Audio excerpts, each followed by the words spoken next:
తండ్రి దేవునికి యేసుక్రీస్తు ద్వారా కృతజ్ఞతలు తెలియజేస్తూ కూడా వచ్చిన లైవ్లో వీక్షిస్తున్న సహోదరులకి ప్రత్యేక వందనాలు తెలియజేస్తున్నాం. ఈ నేడు క్రైస్తవులు అనబడే వాళ్ళు ఆచరిస్తే ఈ గుడ్ ఫ్రైడే.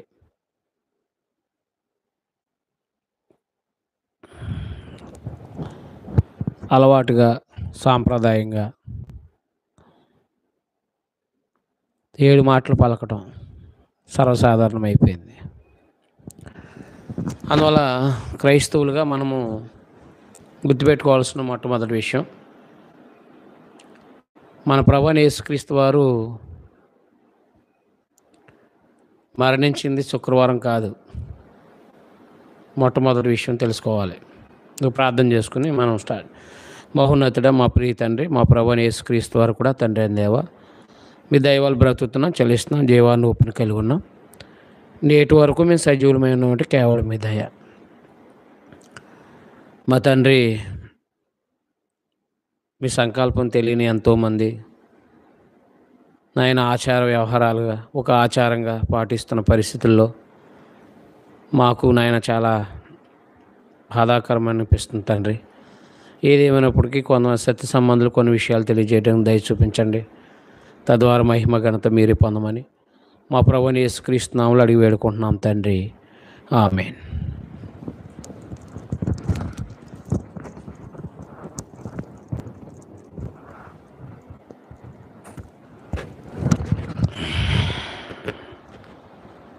క్రైస్తవులైన వాళ్ళు మొట్టమొదటిగా తెలియాల్సిన విషయం ఏంటంటే, ప్రభు తిరిగి లేచిన దినం అనేది మొట్టమొదటిగా తెలుసుకుందాం. ఆ తర్వాత 7 మాటల అర్థాలని నిజానికి అది మన జీవన విధానంలో ఆచరిస్తున్నామో లేదో చూసుకుందాం. మత్తయి సువార్తలో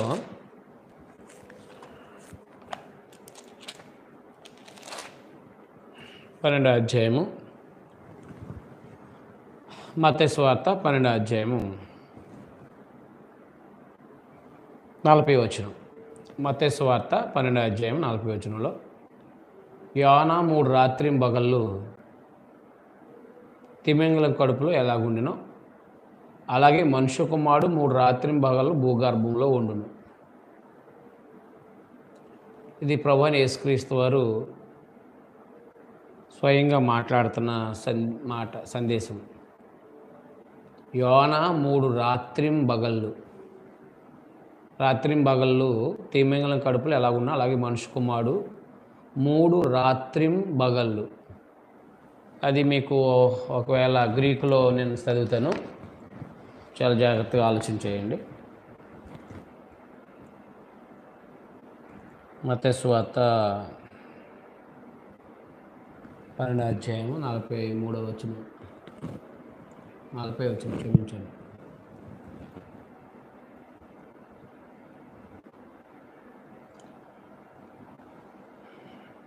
ఓస్పెర్ గార్ ఎన్ అయోనాస్. అయోనాస్ అంటే యోనాస్ అంటే కొయిలియా తు కేటిస్ ట్రైస్ అంటే 3 ట్రైస్ ఎమిరాస్. ట్రైస్ అంటే 3 రోజులు అని, 3 రోజులు. ట్రైస్ ఎమిరాస్ కాయ్ ట్రైస్ నిక్తోస్. 3 రోజులు. నిక్తోస్ అంటే రాత్రులు. ట్రైస్ 3, ఎమిరాస్ డేస్ అంటే రోజులు, కాయ్ ట్రైస్ నిక్తోస్ 3 రోజులు పగలు రాత్రి. హోటేస్ ఎస్టై. హుయోయిస్ అంటే కుమారుడు. ఆంత్రోపో మనుష్య కుమారుడు. కార్డియా హృదయంలో. కేస్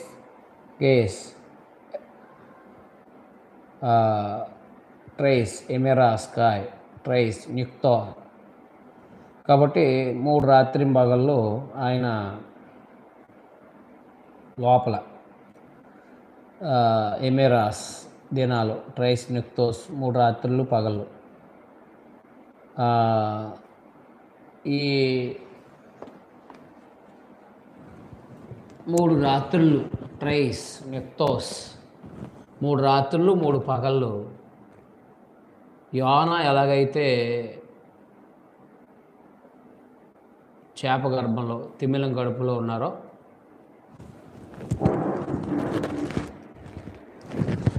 యోనా ఎలాగైతే తిమింగలం కడుపులో ఉన్నారో అలాగే ప్రభువైన యేసుక్రీస్తు వారు కూడా భూగర్భంలో ఉంటారని చెప్పేసి చెప్పడం జరిగింది. అయితే శుక్రవారం చనిపోతే మనం ఈరోజు పగలు మరణిస్తే శుక్రవారం పగలు శుక్రవారం రాత్రి, శుక్రవారం పగలు శుక్రవారం రాత్రి, శనివారం పగలు శనివారం రాత్రి, 2 రోజులే 2 పగలు 2 రాత్రులు వస్తున్నాయి. శుక్రవారం పగలు శుక్రవారం రాత్రి మన రోజుల్లో లెక్కేసుకుంటే అది, కానీ గ్రంథంలో రోజులు లెక్కేద్దాం. శుక్రవారం పగలు శుక్రవారం రాత్రి, శనివారం పగలు శనివారం రాత్రి, ఇక ఆదివారం తెల్లారితే అది లెక్కలోకి రాదు మన లెక్కల ప్రకారంగా. అందువల్ల శుక్రవారం పగలు శుక్రవారం రాత్రి, శనివారం పగలు శనివారం రాత్రి అయితే ఉదయం మన ప్రకారంగా ఆదివారం ఉదయం వస్తుంది. మన ప్రకారంగా వేయకూడదు, మన లెక్కల ప్రకారంగా వేయకూడదు. గ్రంథం చదివేటప్పుడు ఎప్పుడు కూడా గ్రంథం యొక్క ఉద్దేశం వెలుగులోనే మనం ఎప్పుడు కూడా చూడాలి. కారణం ఏంటంటే ఆదికాండం మొదటి అధ్యాయంలో ఆదికాండం మొదటి అధ్యాయంలో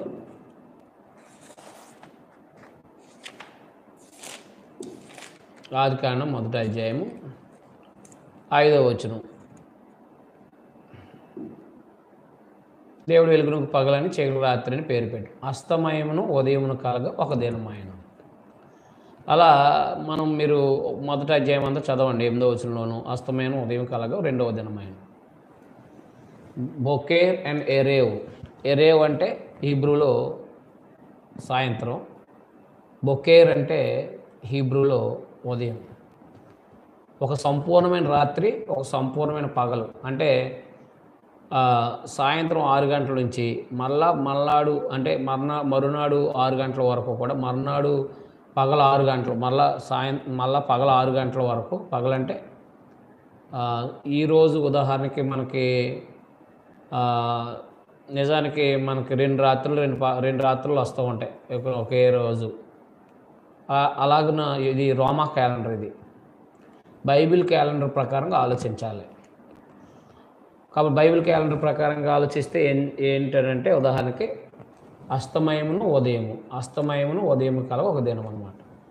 అంటే ఉదాహరణకి ఈరోజు శుక్రవారము. నిజానికి శుక్రవారం బైబిల్ ప్రకారం ఎప్పుడు ప్రారంభించబడుతుంది అంటే నిన్న సాయంత్రం 6 గంటలకు ప్రారంభం అవుతుంది. ఈరోజు సాయంత్రము 6 గంటల వరకు శుక్రవారం అనేది బైబిల్ పరమైంది అన్నమాట. మనకేమో ఉదయం తెల్లారి గంటల 12 కాడి నుంచి ఈరోజు 12 వరకు లేదా 11 వరకు కూడా మనకి ఏంటంటే శుక్రవారం అంటాం మనం. కానీ గ్రంథం ప్రకారంగా ఏంటంటే అస్తమయమును ఉదయము కలగ ఒక దినం అన్నాడు. ఒక రాత్రి, సంపూర్ణమైన రాత్రి, ఒక సంపూర్ణమైన పగలు కలిపి ఒక రోజు బైబిల్ పరంగా. ప్రభువారు ఏమన్నారు? 3 రాత్రులు 3 పగళ్ళు అని చెప్పడం ద్వారా 3 రాత్రులు 3 పగళ్ళు అని చెప్పడం ద్వారా ఆయన 3 రాత్రులు 3 పగళ్ళు అని చెప్పడం ద్వారా మనం గమనించాలి, ప్రభు మరణించింది ఎప్పుడు?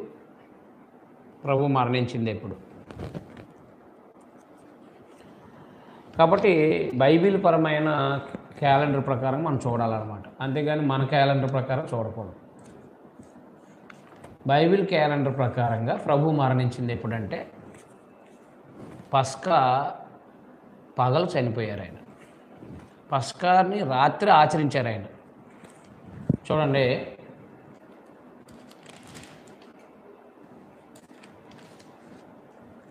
యోహాను సువార్త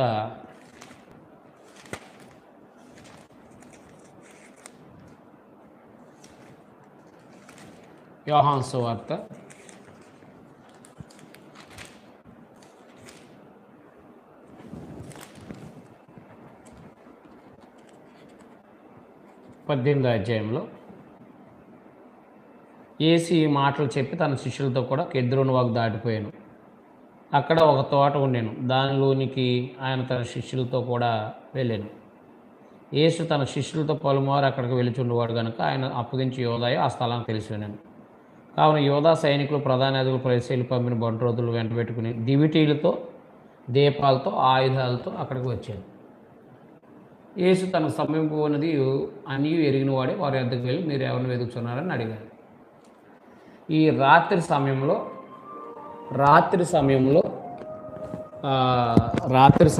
ప్రభు అయిన యేసుక్రీస్తు వారు పట్టబడ్డారు అర్ధరాత్రి. అయితే అదే రాత్రి సమయంలో ఏం జరిగిందని అంటే మత్తయి సువార్తలో మనం చూడగలిగితే అక్కడ ఆయన శిష్యులతో పాటు పస్కాను ఆచరించినట్టుగా మనం చూడవచ్చు. 26వ అధ్యాయం, మత్తయి సువార్త 26వ అధ్యాయం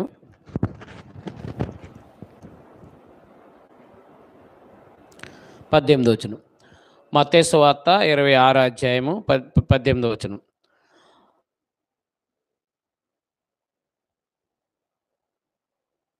క్షమించి 15 నుంచి చదువుదాం, మనకు అర్థమవుతుంది. మత్తయి సువార్త 26వ అధ్యాయము 17వ వచనం. పులియని రొట్టెల పండుగలో మొదటి దినం ముందు శిష్యులు యేసుని వద్దకు వచ్చి పస్కాను పూజించుటకు మేము నీ కొరకు ఎక్కడ సిద్ధపరచుకోవచ్చున్నామని అడిగిరి. పులియని రొట్టెల పండుగలో మొదటి దినమందు జాతకం పెట్టారు.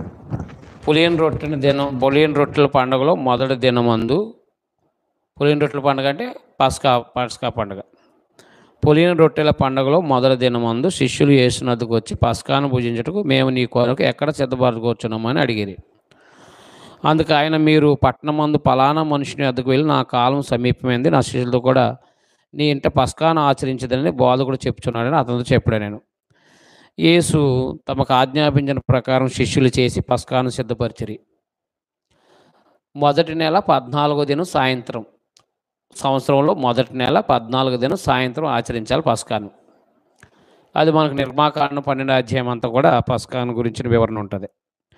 మొదటి నెల 14వ దినం సాయంత్రం. అలాగే ఇప్పుడు పులియని రొట్టెల దినంలో మొదటి దినం అంటే ఇది ఉదయం నుంచి రాదు లెక్క, అక్కడ 6 గంటల నుంచే వస్తుంది. 6 గంటల నుంచి మొదలవుతుంది. మొదటి నెల 14వ దినం అనేది సాయంత్రం 6 గంటల నుంచి ప్రారంభించబడుతుంది. మరుసటి సాయంత్రం 6 గంటల వరకు కూడా ఈ పస్కా పండుగ రోజే వస్తుంది అన్నమాట. అందువల్ల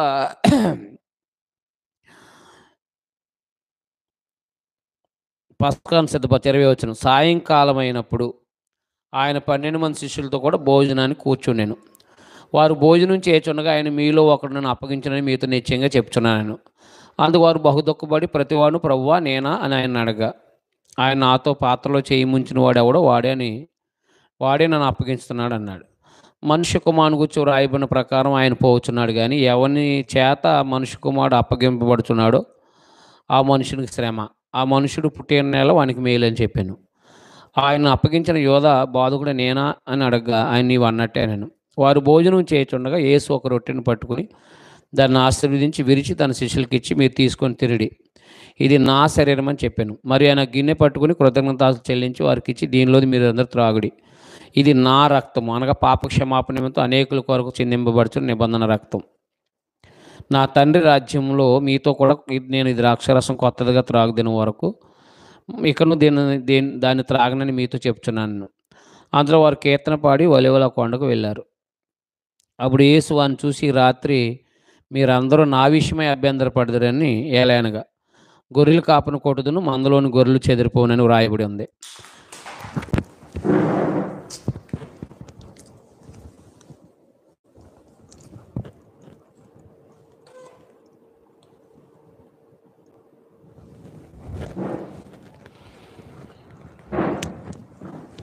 గొర్రెలు కొట్టును, గొర్రెలు కాపరు చెదిరిపోనని చెప్పడం జరిగింది. అందువల్ల ప్రభువారు 6 గంటల నుంచి పస్కాను ఆచరించారు. 6 గంటలకు అయిన తర్వాత పస్కాను ఆచరించారు. పస్కాను ఆచరించిన తర్వాత ప్రభువారు యోహాను సువార్త 13, 14, 15, 16, 17 అధ్యాయాల్లో ప్రభువు వారిని ఆదరించారు. ఆయన మరణించబోతున్నారు కాబట్టి శిష్యుల్ని ఆదరించారు. ఏమనంటే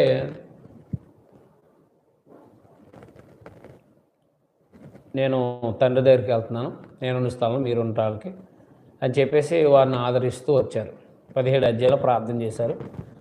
యోహాను సువార్త 17 అధ్యాయంలో 18వ అధ్యాయంలో ఆయన ఆ రాత్రి ఆయన నైటు కొలివల కొండకి ప్రార్థన చేయడానికి వెళ్ళిపోయారు. శిష్యులు కూడా వెళ్ళిపోయారు. అప్పుడు దివిటీలతో వచ్చినట్టుగా మనం చదవం ఇందాక. అలాగే ఇక్కడ కూడా అంటే ప్రభువారు పస్కాను ఆచరించిన తర్వాత ప్రభువు ఈ ఆజ్ఞ ఇచ్చారు క్రైస్తవులైన మనకి. ఏంటంటే ఆయన శరీరాన్ని జ్ఞాపకార్థ రొట్టెని, ఆయన యొక్క రక్తాన్ని జ్ఞాపకార్థ ద్రాక్షరసం తీసుకోమని ఆయన రాజ్యంలో అనగా ఆయన పరిపాలనలో అపోస్తలుల రాజ్యాన్ని స్టార్ట్ అయింది కదా అది. ఎప్పుడైతే ఆజ్ఞాపించారో అప్పుడు యేసు 31 వచ్చిన చూడండి. అప్పుడు యేసు వారిని చూసి, రాత్రి మీరు అందరూ నా విషయమై అభ్యంతరపడతారని, ఎలానగా గొర్రెల కాపరిని కొట్టుదును, మందలోని గొర్రెలు చెదిరిపోయిన రాయబడింది కదా. నేను లేచిన తర్వాత మీకంటే ముందుకు గలిలయ వెళ్ళేదని నేను అందుకే విషయాలు మాట్లాడుకుంటూ వచ్చారు. 36 వచనం. అంతటా యేసు వారితో కూడా గెత్సేమని అనబడిన చోటుకు వచ్చి, నేను అక్కడికి వెళ్ళి ప్రార్థన చేయవచ్చు వరకు మీరు ఇక్కడ కూర్చోండమని శిష్యులతో చెప్పి, పేతురును జెబెదయి 2 కుమారులు వెంట పెట్టుకుని పోయి దుఃఖపడుటకును చింతాక్రాంతుటకు మొదలుపెట్టాడు. అప్పుడు యేసు మరణమైనంతగా నా ప్రాణం బహు దుఃఖంలో మునిగి ఉంది, మీరు ఇక్కడ నిలిచి నాతో కూడా మెలకుగా ఉన్నాడని వారితో చెప్పి కొంత దూరం వెళ్ళి సాగిలపడి, నా తండ్రి సాధ్యమైతే గిన్నె ఎద్దరును తొలగింపమను, ఆయన నా ఇష్ట ప్రకారం కాదు నీ చిత్త ప్రకారమే కానిమ్మని ప్రార్థించాను. ఆయన మరలా శిష్యుల వద్దకు వచ్చి వారు నిద్రించుట చూసి, ఇక గడియను నాతో కూడా మేలుకొని ఉండలేదా, మీరు శోధనలో ప్రవేశించుకొని మేలుకుగా ఉండి ప్రార్థన చేయండి. ఆత్మసిద్ధమే కానీ శరీరం బలహీన పేతులు చెప్పి మరలా 2వ మరి వెళ్ళి, నా తండ్రిని నేను దీన్ని త్రాగితేనే కానీ ఇది నా ఎద్దు నుండి తొలగిపోవటం సాధ్యం కానీ అలా నీ చిత్తమే ఛేదించుగాకని ప్రార్థించి తిరిగి వచ్చి వారు మరలా నిద్రించుట చూశాను. ఎందుకంటే రాత్రి సమయం కదా. ప్రభువారు 6 గంటల నుంచి పస్కాను ఆచరించారు. సాయంత్రం మొదటి నెల 14వ దినం సాయంత్రం 6 నుంచి స్టార్ట్ అవుతుంది 14వ దినం అనేది. ఈ 14వ దినము స్టార్ట్ అయింది. 14వ దినం రాత్రి స్టార్ట్ అయింది. రాత్రి ఆయన అది పస్కాను ఆచరించారు. కొన్ని ఉపదేశం చేశారు వాళ్ళకి. వచ్చి సాయంత్రం మరలా ఆయన ప్రార్థన చేయడానికి శిష్యులను తీసుకెళ్ళిపోయారు. ఇది అర్ధరాత్రి కాబట్టి సుమారుగా వాళ్ళు నిద్రపోతున్నారన్నమాట. మెలుకుగా ఉండమని మెలుకుగా ఉండమని ప్రభువు చెప్తున్నారు. 44 ఆయన మరలా విడిచి వీళ్ళు ఆ మాటలే చెప్పుచు మూడవ మారు ప్రార్థన చేశాను. అప్పుడు ఆయన తన శిష్యుల వద్దకు వచ్చి, ఇక నిద్రపోయి అలసట తీర్చుకోండి, ఇదిగో ఆ గడియ వచ్చి ఉన్నది, మనిషి కుమారుడు పాపుల చేతికి అప్పగింపబడుతున్నాడు, లెండి వెళుదాం, ఇదిగో నన్ను అప్పగించేవాడిని సమీపించాలని వార్త చెప్పాను. ఆయన ఇంకా మాట్లాడుతుండగా 12 మందిలో ఒకడు యోధ వచ్చాను. దాంతో కూడా బహు జనసమూహం కత్తులు గదియలు పట్టుకుని ప్రధాన యాజకుల యొద్ద నుండి ప్రజల పెద్దల యొద్ద నుండి వచ్చాను. ఆయనను అప్పగించేవాడు నేను ఎవరిని ముద్దు పెట్టుకుందునో ఆయనే యేసు అని ఆయన పట్టుకుని వారికి గుర్తు చెప్పి, వెంటనే యేసును అందుకు వచ్చి, బోధకుడు నీకు శుభమని చెప్పి ఆయనకు ముద్దు పెట్టుకున్నాను. యేసు చెలికాడ నీవు చేయనది చేయమని అతనితో చెప్పగా వారి దగ్గరికి వచ్చి ఆయన మీద పడే ఆయన పట్టుకుంటే, ఇదిగో యేసుతో కూడా ఉన్న వారిలో ఒకడు చేయి చాచి కొత్త చూసి జరిగింది. మొత్తం మీద పస్కా రాత్రి మొదటి నెల 14వ దినం సాయంత్రం మాటలు ప్రభుని బంధించడం జరిగింది పస్కాను ఆచరించిన తర్వాత. అయితే ఆ రాత్రి కాల సమయంలోనే ఈ ప్రభువారిని తీసుకురావడం జరిగింది. ఆ రాత్రి కాల సమయం అంటే తెల్లవారకు మునుపు కోడి కూయదన్నారు కదా ప్రభువారు. ఇక్కడ నువ్వు పేతురు గారితో ఏం చెప్పారు, ఏమన్నారంటే మత్తయి సువార్త 26:34లో అతను చూసి, రాత్రి కోడి కూయక మునిపే నువ్వు నన్ను ఎరగవని ముమ్మారు చెప్పేదో నీతో నిత్యంగా చెప్తున్నాను, కాబట్టి నీవు నన్ను ఎరగనని ముమ్మారు చెప్పేదని నీతో నిత్యంగా చెప్తున్నా అన్నాడు. కాబట్టి కోడి కూయక మునిపే అంటే అర్థం ఏంటి? కోడి కూయక మునిపే అంటే ఆ రాత్రి ఆయన పట్టుకున్నారు. ఆ రాత్రి ఆయన పట్టుకున్న తర్వాత ఆయన్ని ప్రధాన యాజకులుగా తీసుకొచ్చారు. చూడండి, మత్తయి సువార్త 26 అధ్యాయం 57 వచనం. యేసును పట్టుకున్న వారు ప్రధాన యాజకుడైన కయప యొద్దకు ఆయన తీసుకొని పోగా అక్కడ శాస్త్రులు పెద్దలు కూడి ఉన్నారు. పేతురు ప్రధాన యాజకుడి ఇంటి ముంగిటి వరకు ఆయన దూరం నుండి వెంబడించి లోపలికి పోయి దీని అంతా మేమవును చూడాలని బంట్రోతులతో కూడా కూర్చున్నాడు. ప్రధాన యాజకుడు మహాసభ వారు యేసును చంపాలని ఆయన విరోధంగా అబద్ధ సాక్ష్యం వెతుకుచుండేరు. కానీ అబద్ధ సాక్షులు అనేకులు వచ్చిన సాక్ష్యం ఏమీ దొరకలేదు. తుదకు ఇద్దరు మనుషులు వచ్చి వీడు దేవాలయం పడగొట్టి 3 దినాలు దాన్ని కట్టుదని చెప్పాను. ప్రధాన యాజకులు లేచిన ఉత్తరమేమి చెప్పవా, నీ మీద పలుకుతున్న సాక్ష్యం ఏమని అడగగా యేసు ఊరకుండెను. అందుకు ప్రధాన యాజకుడు ఆయన చూసి, నీవు దేవుని కుమారుని క్రీస్తు అయితే ఆ మాట మాతో చెప్పమని జీవంగల దేవుని తోడని నీకు ఆనబడుతున్నాను.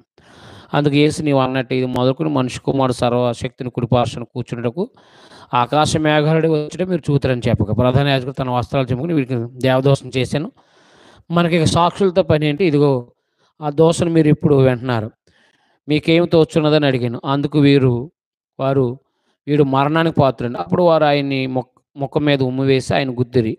కొందరు ఆయన్ని అరచేతులతో కొట్టి, క్రీస్తు నిన్ను కొట్టినవాడెవడో చెప్పమన్నారు. పేతురు వెళ్ళిపోవటం కూర్చుని ఉండగా ఒక చిన్నది అతని వద్దకు వచ్చి ఆయన్ని నజరేయుడైన యేసుక్రీస్తు ఉన్నవాడని చెప్పాడు. అయితే 74లో అందుకు అతడు ఆ మనిషిని ఎరగనని చెప్పి చెప్పించుకుంటూ ఒట్టు పెట్టుకుంటూ మొదలుపెట్టాడు. వెంటనే కోడి కూసాను. కాబట్టి ఇదంతా 14 సాయంత్రం జరుగుతుంది. ఇదంతా కూడా మొదటి నెల 14 సాయంత్రం పస్కా పండుగ ఆచరించిన తర్వాత ఆ రాత్రి కాలంలోనే ఇవన్నీ జరుగుతున్నాయి అన్నమాట. తెల్లారు ప్రభువుని ఎరగనన్నాడు కదా, అప్పుడు కనుక కోడి కూయక మునిపే నువ్వు నన్ను ఎరగవని ముమ్మారు చెప్పినందుకు యేసు తనతో చలికిన మాట పేతురు జ్ఞాపకం తెచ్చుకుని వెలుగులు పోయి సంతాపడి ఏడ్చాడు. 27 అధ్యాయం. ఉదయం అయినప్పుడు ప్రధాన యాజకులు ప్రజలు పెద్దలందరూ యేసును చంపించాలని ఆయనకు విరోధంగా ఆలోచన చేస్తే ఆయన బంధించి తీసుకుని పోయి అధిపతి అయిన పొంతి పిలాతుకు అప్పగించారు. ఎందుకంటే యూదుల్లో మరణించడానికి అంటే అంటే చంపడానికి ఎవరికి అధికారం లేదు, ఎందుకంటే రోమా ప్రభుత్వం పరిపాలిస్తుంది. ఈ కోడి కూయికి మునిపే ప్రభువారిని చీకటితోనే తీసుకెళ్ళిపోయారు. ఉదయం అయినప్పుడు ప్రధాన యాజకులు ప్రజల పెద్దలందరూ యేసుని చంపించాలని యేసుకు విరోధంగా మాట్లాడారు. అందువల్ల ఆయన ఎప్పుడైతే చీకటితోనే ఆయన్ని తీసుకెళ్ళిపోయి పిలాతుకు అప్పచెప్పారు. పిలాతుకు అప్పచెప్పినని పిలాతు 2-3 సార్లు తీర్పు తీర్చారు. తీర్స్తే అంటే 2-3 సార్లు చెప్పారు ఆయన. చెప్తే వాళ్ళు ఈ ముందు ఏ దేశం వాడో కనుక్కోమన్నారు. అంటే ఏ ప్రదేశం వాడు, దేశం కాదు క్షమించి, ఏ ప్రదేశం వాడో ముందు కనుక్కోమన్నారు. ఏ ప్రదేశం వాడో కనుక్కోమంటే అప్పుడు లూకా సువార్తలో 23 అధ్యాయము, లూకా సువార్త 23 అధ్యాయము 23 అధ్యాయం మొదటి వచనం.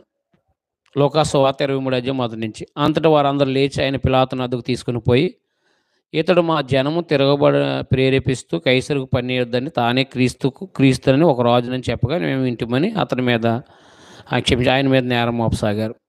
పిలాతు, నీవు యూదుల రాజువా అని అడగ్గా ఆయన నీవన్నట్టే అని అతనితో చెప్పాను. పిలాతు ప్రధాన యాజకులతోనూ జనసమూహాలతో, ఈ మనుషుని యందు నాకు ఏ నేరమైనా కనబడలేదను. అయితే వారు ఇతడు గలిలయ దేశం మొదలుకొని ఇంతవరకును యూదయ దేశం అంతటా ఉపదేశిస్తూ ప్రజలను రేపుచున్నాడని మరింత పట్టుదలగా చెప్పారు. పిలాతు ఈ మాట విని, ఈ మనుషుడు గలిలయుడా అని అడిగి, ఆయన హేరోదు అధికారం కింద ఉన్న ప్రదేశవాడని తెలుసుకుని హేరోదు వద్దకు ఆయన పంపాను. హేరోదు ఆ దినములలో యెరూషలేములో ఉండేను. యెరూషలేములో అంటే ఆ కాంపౌండింగ్లోనే, అంటే అక్కడ ఈ అధికారులకు సంబంధించిన ఉంటాయి కదా, అదనమాట. నిజానికి హేరోదు దగ్గర గలిలయ ప్రాంతానికి సంబంధించింది. అయితే ప్రభువుని సిలువేసే సమయంలో హేరోదు కూడా అక్కడే ఉన్నాడు. ఈ ప్రభుత్వ సంబంధించిన క్వార్టర్స్ ఉంటాయి కదా, అలాంటిలో ఉన్నాడు అనమాట. వెంటనే హేరోదు దగ్గర తీసుకెళ్ళారు. హేరోదు దగ్గర తీసుకెళ్తే హేరోదు కూడా అక్కడ హేరోదు యేసుని చూసి మిక్కిలి సంతోషించాడు. ఆయనకు చాలా సంగతులు ఉన్నందున ఆయన ఏదో ఒక సూచక్రియ చేయాలని చూశాడు. కానీ ప్రభు ఏం మాట్లాడలేదు. మాట్లాడకపోవడంతో తిరిగి ఆయన మళ్ళా పిలాతుకు అప్పచెప్పారు. వెంటనే తీర్పు తీర్చి ఏం చేశారంటే ఇంకా సిలువేయటానికి పంపించేశారు. ఇదంతా కూడా ఉదయం జరుగుతున్న సంగతి. సుమారుగా 9 గంటలు దాటిన తర్వాత సిలువకు అప్పచెప్పేశారు ఆయన్ని. సిలువకు అప్పచెప్పేశారు. మొట్టమొదటిదనమాట. సిలువకు అప్పచెప్పేస్తే జాగ్రత్త గుర్తుపెట్టుకోవాలి విషయాలు మీరు. మొదటి దినము అనేది మనము 14వ దినంలోనే ఉన్నాం. రాత్రి గడిచింది, పగలు జరుగుతుంది. పగల్లో ఆయన పగల్లో ఆయన సిలువ వేయటం జరిగింది, మరణించారు ఆయన. పగలు చనిపోయారు ఆయన. పగలు మరణిస్తే మళ్ళా సాయంత్రం వస్తుంది, అంటే మళ్ళా వేరే రోజు రాబోతుంది. 6 గంటలకి మళ్ళీ వేరే రోజు రాబోతుంది. కాబట్టి వేరే రోజు వస్తుంది కాబట్టి శవాల్ని సమాధుల నుంచి దించేయాలని చెప్పేసి, మరి వాళ్ళ పురిన రొట్టె పండుగలు అంటే 7 రోజులు వాళ్ళకి పండగే, 7 రోజులు విశ్రాంతి దినాలే. మొదటి దినం ఇది పులిన రొట్టెల పండుగలో మొదటి దినం 14వ దినంలో 14వ రోజు తారీఖు అది సాయంత్రం అయింది. పగలు మరణించారు ఆయన్ని. సిలువకు తీసుకెళ్తే ఆయన పగలే మరణించడం జరిగింది. పగలు మరణించారు. మరణించిన వెంటనే సాయంత్రం 6 గంటలకు మళ్ళా మన భాషలో శుక్రవారం వచ్చేస్తుంది. శుక్రవారం వచ్చేసినప్పుడు ఆయన ఏం చేశారంటే సిలువ మీద నుంచి దింపేసి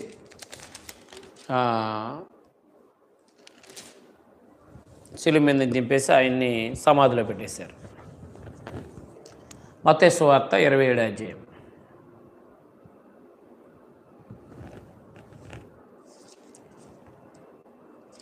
మత్తయి సువార్త 27వ అధ్యాయంలో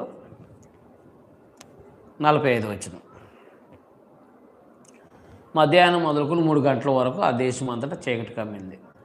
ఇంచుమించు 3 గంటలప్పుడు యేసు ఏలీ లామా సబక్తా అని బిగ్గర కేకేసి, ఆ మాట నా దేవా నా దేవా అని ఎందుకు చేయవచ్చావు అని అర్థం. అక్కడ నిలిచిన వాళ్ళు కొందరు ఆ మాట విని ఇది ఏలియా అని చెప్పేసి మాట్లాడారు. అయితే ఆయన మరణించిన తర్వాత వెంటనే 57వ వచనంకి వచ్చాడు. ఏ శిష్యుడిగా ఉన్న అరిమేత యేసేపు అని ఒక ధనవంతుడు సాయంకాలం ఆయనకు వచ్చి పిలాతును అదుకు వెళ్ళి యేసు దేహాన్ని తనకి ఇమ్మని అడిగి పిలాతుని అతను అడిగి అప్పగించి అతనికి ఆజ్ఞాపించాడు. యేసేపు ఆ దేహాన్ని తీసుకుని శుభ్రమైన నారబడితో చుట్టి తాను రాతిలో తొలిపించిన కొత్త సమాధిలో దాన్ని ఉంచి సమాధి ద్వారం పెద్ద రాయి పొర్లించి వెళ్ళిపోయాను. మగ్దలేని మరియు అక్కడ సమాధికి ఎదురుగా కూర్చుని ఉండేది. మరునాడు అనగా సిద్ధపరచు దినము మరుసటి దినమున ప్రధాన యాజకులు పరిసయ్యులు పిలాతును అద్దకు కూడి వచ్చి, అయ్యా చూసారా, మరునాడు అనగా సిద్ధపరచు దినము మరుసటి దినమున ప్రధాన యాజకులు వచ్చి పరిసయ్యులు పిలాతును అద్దకు కూడి వచ్చి, అయ్యా ఆ వంచకుడు సజీవుడై ఉన్నప్పుడు 3 దినములైన తర్వాత నేను లేచిదని చెప్పినది మాకు జ్ఞాపకం ఉందన్నారు. 3 దినములైన తర్వాత. జాగ్రత్త గుర్తుపెట్టుకునే మాట 63వ వచనం. మత్తయి 27:63. అయ్యా ఆ వంశకుడు సజీవుడై ఉండినప్పుడు 3 దినములైన తర్వాత నేను లేచిదని చెప్పి మాకు జ్ఞాపకం ఉంది. కాబట్టి 3వ దినం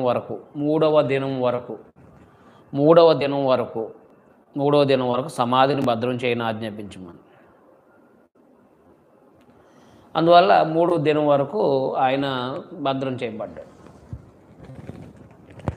కాబట్టి ఆయన పగలు మరణించారు. వెంటనే సమాధులు ఆయన్ని దించి వారికి మరొక దినం వస్తుంది. ఏంటంటే అది కూడా విశ్రాంతి దినాన్ని లెక్క వస్తుంది. మీరు సంఖ్యాకాండాన్ని గమనించగలిగితే ఈ విషయాలు మీకు అవగాహన ఉంది. పండుగల్లో 28వ అధ్యాయము, సంఖ్యాకాండము 28వ అధ్యాయం 16వ వచనం. సంఖ్యాకాండం 28వ అధ్యాయం 16వ వచనం. మొదటి నెల 14వ దినం యెహోవాకు పస్కా పండుగ. ఆ నెల 15వ దినం పండుగ జరుగును. చూసారా, 14వ దినము పండగే, 15వ దినాన్ని కూడా పండగ. చూడండి, మొదటి నెల 14వ దినం యెహోవాకు పస్కా పండుగ. అది ఆ నెల 15వ దినము, 15వ దినము పండుగ జరుగును. 7 దినములు పొంగని భక్ష్యాలే తినవలను. మొదటి దినం పరిశుద్ధ సంఘం కూడాలి, అందులో జీవనోపాధి అయిన పనులు ఏమి చేయకూడదు. అయితే యెహోవాకు దహన బలుగా మీరు 2 కోడెలను పొట్టేళ్ళను ఏడాది 7 గొర్రె పిల్లలు అర్పించాలి. మీకు కలిగింది వాటిలో నిర్దోషమైనది ఉండాలన్నాడు. తర్వాత వాళ్ళకి 7 రోజులు అన్నమాట. మొదటి రోజు ఏంటి? పస్కా పండుగ మొదటి రోజు. 15వది 15వ రోజేమో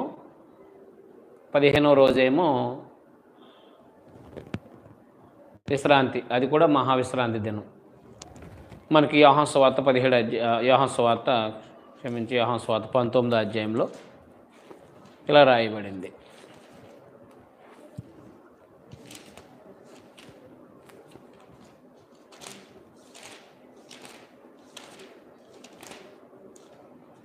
యోహాను సువార్త 19వ అధ్యాయము 31వ వచనం. ఆ దినం సిద్ధపరచు దినం, మరుసటి విశ్రాంతి దినం మహాదినము, అంటే 15వ దినం. 14వ దినమేమో పస్కా పండుగ, 15వ దినమేమో మహావిశ్రాంతి. ఆ దినము సిద్ధపరచు దినము, మరుసటి విశ్రాంతి దినం మహాదినము గనక ఆ దేహములు విశ్రాంతి దినమును పిలాతు మీద వండుకున్నట్లు వారి కాలు విరగొట్టించి వారిని తీసివేయించమని యూదులు పిలాతుని అడిగారనమాట. ఆ దినము సిద్ధపరచు దినము, మరుసటి విశ్రాంతి దినము మహాదినము గనక. చూడండి, అందువల్ల 7 రోజులు పండగ చేయాలి. పులిన రొట్టెల పండగ మొదటి రోజు మొదటి నెల 14వ దినం, రెండో రోజు 15వ దినం మహావిశ్రాంతి. ఇది మహావిశ్రాంతి అంటే మహావిశ్రాంతి దినం, మహాదినం ఇది.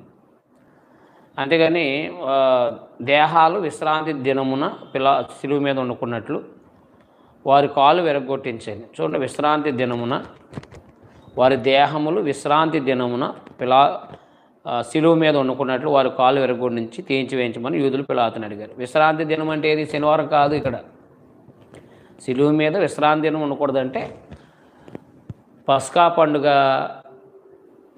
పండుగ మొదటి రోజు నుంచి 7 రోజులు పండుగ చేయాలి. పులిన రొట్టెల పండుగ 7 రోజులు విశ్రాంతి దినాలే.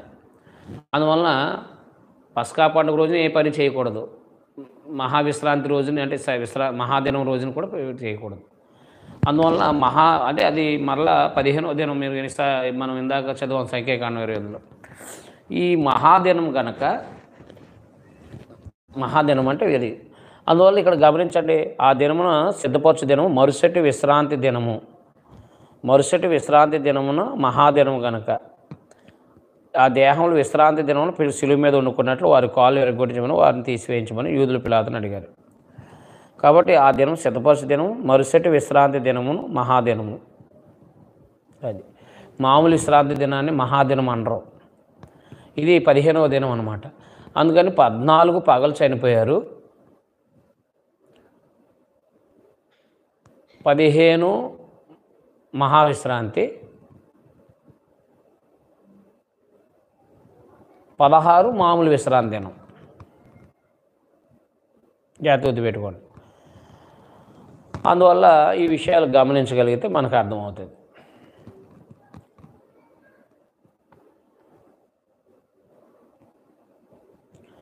కాబట్టి మొదటి నెల 14వ దినం సాయంత్రం ఆయన పట్టబడ్డారు. మొదటి నెల 14వ దినం సాయంత్రం పట్టబడితే ఆ మొదటి నెల 14వ దినం పగలు, ముందు రాత్రి వస్తుంది, తర్వాత పగలు వస్తుంది. కాబట్టి పగలు వారు ప్రభుని శిలువ మీద చంపారు. పగలు శిలువ వేయబడ్డారు. మహాదినానికి ముందే ఆయన్ని సమాధిలో పెట్టేశారు.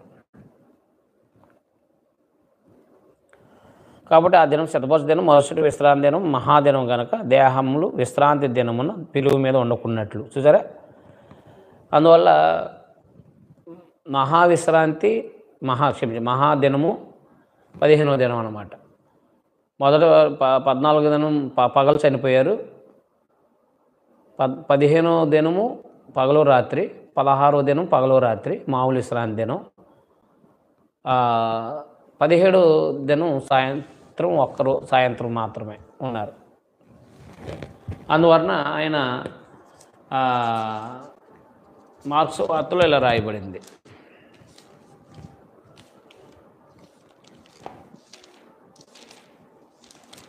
మార్క్స్ వార్తలు అన్ని సువార్త రచనలను కూడా ఉంటుంది.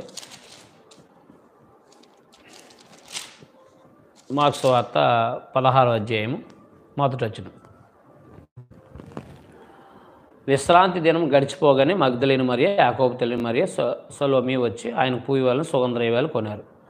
వారు ఆదివారం పెద్దల కడ లేచి బయలుదేరి సూర్యోదయం నుండి సమాధి ఎదుగు వచ్చుండగా సమాద్వారం నుండి మన కొరకు ఆ రాయి తీసి ఎవడో పొర్లించిన ఒకరు చెప్పుకున్నారు.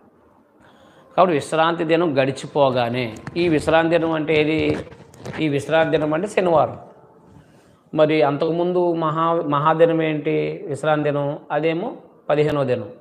14 ఏమో మొదటి విశ్రాంతి దినం, అంటే మొదటి దినం. అది 7 రోజులు పండుగ చేయాలి. పులిని రెట్ల పండుగలు 7 రోజులు చేయాలి.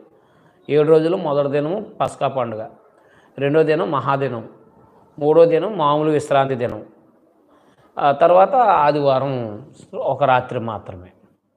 అంటే ఆదివారం ఒక రాత్రి మాత్రమే ఆయన సమాధిలో ఉన్నారు, అంటే పరదేశంలో ఉన్నారు.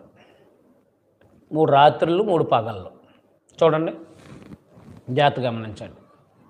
14 పగలు, 15 రాత్రి పగలు, 16 రాత్రి పగలు, 17 ఒక రాత్రి మాత్రమే. ఎందుకంటే చీకటితో లేచిపోయారు కాబట్టి. 14 పగలు, 17 రాత్రి ఒకరోజు. మహాదినము అనగా 15వ దినం రాత్రి పగలు. మామూలు విశ్రాంతి దినం శనివారం రాత్రి పగలు. కాబట్టి 14 పగలు, 17 రాత్రి, 14 పగలు, 17 రాత్రి. కాబట్టి ఇది ఒక దినం. 14 పగలు, 17 రాత్రి అంటే ఆదివారం రాత్రి. కాబట్టి శుక్రవారం రాత్రి పగలు, శనివారం రాత్రి పగలు. ఇలా 3 రాత్రి పగళ్ళు అని ప్రభు స్పష్టంగా మాట్లాడారు. 3 రాత్రి పగళ్ళు అని స్పష్టంగా మాట్లాడారు. అందువల్ల 3 రాత్రి పగళ్ళు అన్నప్పుడు 3 రాత్రి పగళ్ళే మాట్లాడాలి. అంతేగాని శుక్రవారం పగలు చనిపోతే అది శనివారం రాత్రి వస్తుంది బైబిల్ పరంగా, ఆదికాండం 1 ప్రకారంగా. ఆదివారం శుక్రవారం రాత్రి అనేది మనకి, ఇప్పుడు శుక్రవారం సాయంత్రం అనేది శనివారం రాత్రి వస్తుంది వాళ్ళకి. అంటే ఇప్పుడు శుక్రవారం ఒక పగలే, బైబిల్ పరంగా శుక్రవారం ఒక పగలో భౌతిక ఈ లెక్కల ప్రకారంగా. అయితే ఈరోజు సిలువ వేయబడితే ప్రభు ఈరోజు లెక్క ప్రకారం చూడండి, శుక్రవారం పగలు మరణిస్తే మళ్ళా శుక్రవారం రాత్రి అనేది జరిగిపోయింది, అస్తమయం ఉదయము. శుక్రవారం పగలే అయితే శనివారం రాత్రి, శనివారం పగలు, ఆదివారం రాత్రి. ఇవి ఏమొస్తున్నాయి? పగలు రాత్రి, రాత్రి పగలు 2 రోజులే వస్తున్నాయి. అంటే శుక్రవారం పగలు, ఆదివారం రాత్రి ఏమో ఒక రోజు, శనివారం రాత్రి పగలు ఒక రోజు. 2 రాత్రులు 2 పగళ్ళే వస్తున్నాయి. శుక్రవారం నాడు ప్రభు పగలు మరణిస్తే, శుక్రవారం పగలు మరణిస్తే, శుక్రవారం ప్రభు మరణిస్తే 2 రాత్రులు 2 పగళ్ళు వస్తాయి. అదే గురువారం పగలు మరణిస్తే శుక్రవారం రాత్రి పగలు, శనివారం రాత్రి పగలు, ఆదివారం ఒక రాత్రే. అందువలన గురువారం పగలు మరణిస్తే గురువారం పగలు, ఆదివారం రాత్రి 2 కలిపి ఒక రోజు. శుక్రవారం రాత్రి పగలు, శనివారం రాత్రి పగలు. అర్థమైందా? ఇలా 3 రాత్రులు 3 పగల్లో ప్రభు భూగర్భంలో ఉంటానని చెప్పారన్నమాట. కాబట్టి దేవుని పిల్లలుగా గుర్తుపెట్టుకోండి. అంటే ఆదివారం అనే మాట ఉండదు గ్రీకులో, మియాన్ సబాటో అని ఉంటుంది. వారంలో మొదటి దినాన ఆయన లేచారని చెప్పేసి, వారంలో మొదటి దినం అన్నారు. కాబట్టి ఆదివారం రాత్రి అనేది సంపూర్ణమైన రాత్రి, సంపూర్ణ పగలు వస్తుంది. అందువల్ల ఒక రాత్రి మాత్రమే లెక్కేయాలి. అందుకని దేవుని పిల్లలుగా ప్రభువు మరణించినది శుక్రవారం కాదు, ప్రభు మరణించింది గురువారం. ప్రభు మరణించింది గురువారం, ఇది తెలియాలి. మరి ఈస్టర్ అది ఈ గుడ్ ఫ్రైడే ఎవరు పెట్టారు? గుడ్ ఫ్రైడే మనుషులు పెట్టుకున్నారు. గుడ్ ఫ్రైడే మనుషులు పెట్టుకున్నారు. గుడ్ ఫ్రైడే మనుషులు పెట్టుకున్నారు. గుడ్ ఫ్రైడే మనుషులు పెట్టుకున్నారు కాబట్టి ఇది బైబిల్లో ఆధారాలు ఉండదు. బైబిల్లో ఆధారాలు ఉండవు. అందువల్ల క్రైస్తవులుగా గుర్తుపెట్టుకోండి, ప్రభు మరణించింది 14వ దినం పగలు, మొదటి నెల 14వ దినం సాయంత్రం పస్కాను ఆచరించారు. 14 పగలు మరణించారు. 15 రాత్రి పగలు, 16 రాత్రి పగలు, 17 ఒక రాత్రే. కాబట్టి 3 రాత్రులు 3 పగళ్ళు ప్రభు మరణించారు. మా ప్రభు భూగర్భంలో ఉన్నారన్నమాట. మరి చాలామందికి తెలియంది ఏంటంటే ఈరోజు గుడ్ ఫ్రైడే అని చాలామంది అనుకుంటున్నారు. చూసారా, ఆచారం ఏం చేస్తుందో చూసారా, లేఖనాలకు వ్యతిరేకంగా ఉంది.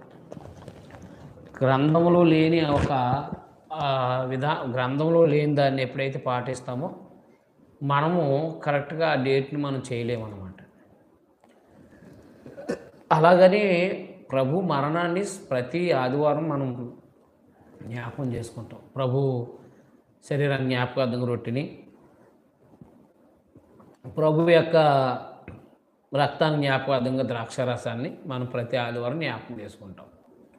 అందువల్ల మన ప్రభు మరణాన్ని మనం ప్రతి ఆదివారం జ్ఞాపకం చేసుకున్నప్పుడు ప్రత్యేకమైన ఒక దినం అనేది, ఆయన సిలువేయబడిన దినాన్ని మనం జ్ఞాపకం చేసుకోవాలని చెప్పేసి గ్రంథంలో ఎక్కడ లేదు అన్నమాట. అందువల్ల ఇది ఒక ఆచారంగా చేసి అందులో 7 మాటలని ఓ ప్రత్యేకంగా చేయటం అనేది జరిగింది. ఏదో సాంప్రదాయ పండగల్లాగా చేస్తున్నారు తప్ప సాంప్రదాయ పండగల్లాగా చేస్తున్నారన్నమాట. కాబట్టి ప్రభు ఆజ్ఞాపించలేనిది మనకెందుకు? కాబట్టి ఆయన మరణం ప్రతిరోజు ప్రచురించాలి. ఆయన మరణం గూర్చిన వార్త అలాగే ప్రతి ఆదివారం జ్ఞాపకం చేసుకోవాలి ఆరాధనలో. అందువల్ల దేవుని పిల్లలుగా ఇవి చేయకోకుండా ఏవేవో చేయటం అనేది ఎంతవరకు ప్రయోజనమో ఆలోచించేయండి. దేవుని ప్రజలుగా ఆలోచించేయండి. కాబట్టి ప్రభు మరణించింది శుక్రవారం కాదు, గురువారం పగలు.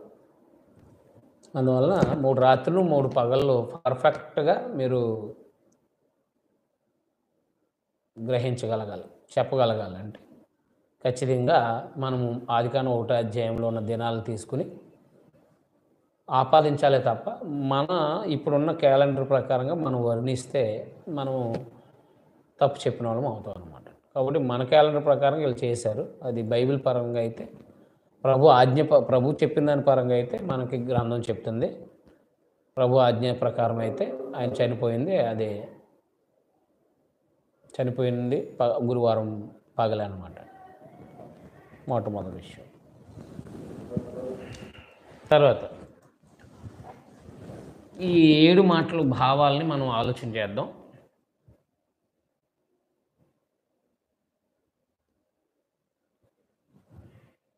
ఏడు మాటల భావాలు.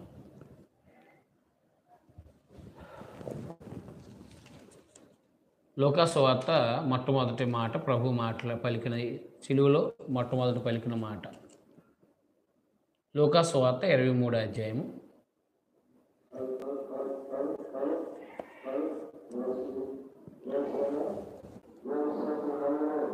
లూకా సువార్త 23వ అధ్యాయము.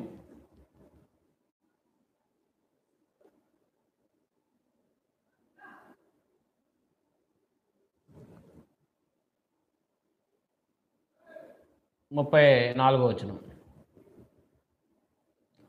లూకా సువార్త 23వ అధ్యాయం 34వ వచనం. యేసు, తండ్రి, వీరేమి చేయుచున్నారో వీరు ఎరుగరు కనుక వీరిని క్షమించమని చెప్పాను. 33లో ఏం చెప్పడం జరిగిందంటే, వారు కపాలమలబడిన స్థలానికి వచ్చినప్పుడు అక్కడ కుడివైపున ఒకడు ఎడమవైపున ఒకడిని నేరస్తులు ఆయనతో కూడా సిలువేశారు. సిలువేసి అప్పుడు వాళ్ళు దొంగలు ఏమన్నారంటే, దొంగలు నువ్వు రక్షించుకుని మమ్మల్ని కూడా రక్షించవచ్చు కదా అని చెప్పి ఆయన ఏలన చేశారు. వాళ్ళు సిలువ మీద 2 దొంగలు కూడా ఏలన చేశారు. మార్కు సువార్త 14వ అధ్యాయము. మార్కు సువార్త 15వ అధ్యాయము. 32వ వచనం. మార్కు సువార్త 15 అధ్యాయం 32వ వచనం. ఇశ్రాయేలు రాజు క్రీస్తు ఇప్పుడు సిలువ మీద నుండి దిగి రావచ్చును. అప్పుడు మనం చూసి నమ్ముదమని ఒకరితో ఒకరు చెప్పుకున్నారు. ఆయనతో కూడా సిలువేయబడిన వారును ఆయన్ను నిందించిరి. అది మొట్టమొదటిగా ఇద్దరు దొంగలు కూడా ప్రభు నిందించారు.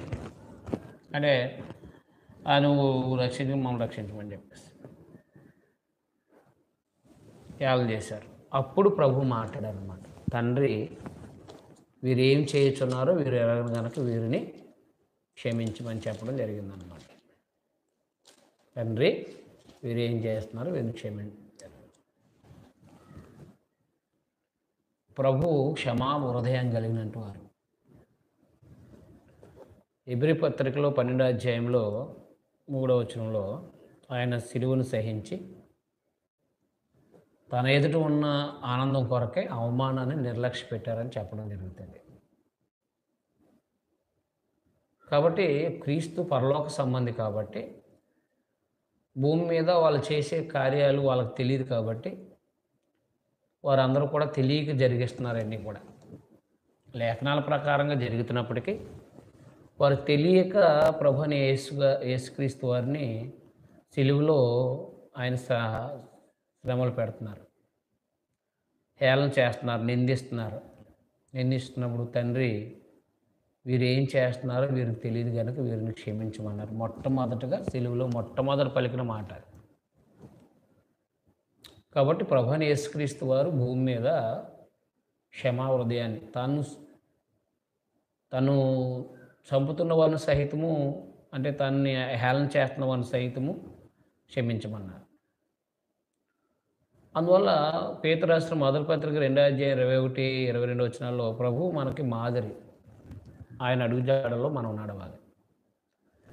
ప్రభు మనకు మాదిరి అయినప్పుడు మనము ఆయన అడుగుజాడల్లో నడవాలి. ఆయన నోట ఏ కాపడం లేదు అని మొదటి పేతురు పత్రిక 3:21లో 22లో చెప్పడం జరుగుతుంది. ఆయన దూషించబడి బదులు దూషించలేదు, శ్రమ పెట్టబడి బెదిరించలేదు.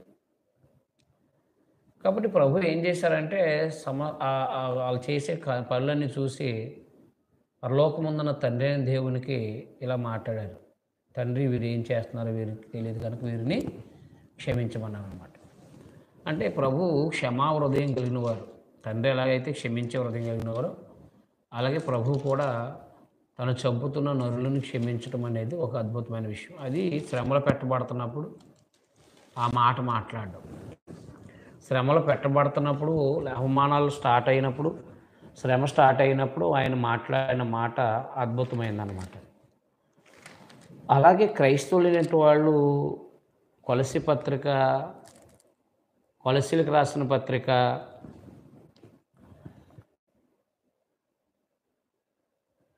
3వ అధ్యాయము 13వ వచనంలో, కొలసీ పత్రిక 3వ అధ్యాయము 13వ వచనంలో, ఎవడైనా తనకు హాని చేసినని ఒకడు అనుకునేలా ఒకరినొకడు సహించుడు, ఒకరినొకడు సహిస్తూ ఒకరినొకడు క్షమించండి అన్నాడు. ఇక్కడ ప్రభువు మిమ్మల్ని క్షమించినలాగున మీరును క్షమించుడి అన్నాడు అన్నమాట. కాబట్టి క్రైస్తవులుగా మనము ఏదో సంవత్సరానికి ఒకసారి మాట్లాడి మిగతా రోజుల్లో ఈ క్షమా గుణం అనే ఆలోచన మానేస్తే క్రైస్తవ్యానికి అర్థం లేదు. అందువల్ల క్రైస్తవులైనటువంటి వాళ్ళు సమాజంగా కూడి దేవుని ఆరాధిస్తున్నప్పుడు, సమాజంగా ఎన్నో పనులు చేస్తున్నప్పుడు ఏదో విధంగా సహోదరుల మధ్యన చిన్న చిన్న మనస్పర్ధలు రావడం జరుగుతూ ఉంటుంది. అయితే వచ్చినప్పుడు ఒకరినొకడు సహిస్తూ ఒకరినొకడు క్షమించుడి అన్నారనమాట. క్షమా హృదయాన్ని కలిగి ఉండాలి క్రైస్తవుడు అనమాట. తన సహోదరుడు తప్పిదం చేసినప్పుడు తనకు వ్యతిరేకంగా తను మారు మనసు పొందినప్పుడు తప్పనిసరిగా క్షమించే మనస్తత్వాన్ని కలిగి ఉండాలి. ఈ క్షమా హృదయం అనేది లేకపోతే సంఘంలో ఐక్యత ఉండదు. అందువల్ల సంఘంలో ఎదిగిన వాళ్ళు ఉంటారు, ఎదగలేని వాళ్ళు ఉంటారు, కొత్తగా బాప్తిసం పొందిన వాళ్ళు ఉంటారు. వీళ్ళందరి పట్ల సాత్వికాన్ని కనపరుస్తూ ఏం చేయాలంటే, ఎవరైనా మనకు అన్యాయం చేశాడంటే గనక వాళ్ళని క్షమించే మనస్తత్వాన్ని మనం కలిగి ఉండాలన్నమాట. అలాగున క్షమా హృదయాన్ని కలిగి ఉండాలని మనకి వెల్లడిచేసింది. అందువల్ల ప్రభువు పలికిన మాటని మనము ఎల్లప్పుడూ కూడా మన జీవితాల్లో, అనుభవాల్లో ఉండాలి. మన జీవిత అనుభవంలో ఉండాలి. మన జీవిత అనుభవంలో ఉండాలి. అంతేగాని ప్రభు మాటని మనము ప్రత్యేకంగా ఈ రోజునే జ్ఞాపకం చేసుకోవాల్సిన దినం కాదు. ప్రభువులు మాట్లాడిన మాటలు మన హృదయంలో ఉండాలి. ఎప్పుడు కూడా ప్రభు మాట్లాడిందంతా కూడా మన హృదయంలో ఉండాలి. మన హృదయంలో భద్రం చేసుకోవాలి. అందువల్ల తెలియక అజ్ఞానంగా, అవివేకంగా బ్రతుకుతున్న వాళ్ళు మనల్ని హేళన చేసినా అంటే మనం సువార్త ప్రకటించడానికి వెళ్తాం. సువార్త ప్రకటించడానికి వెళ్తున్నప్పుడు ఎన్నో చూడండి పేడ నీళ్ళేసేస్తున్నారు. తర్వాత అవమానిస్తున్నారు. ఎన్నో రకాలుగా చేస్తున్నారు. చిత్రహింసలు పెడుతున్నారు. ఆ సమయంలో మనం వాళ్ళని క్షమించాలంతే.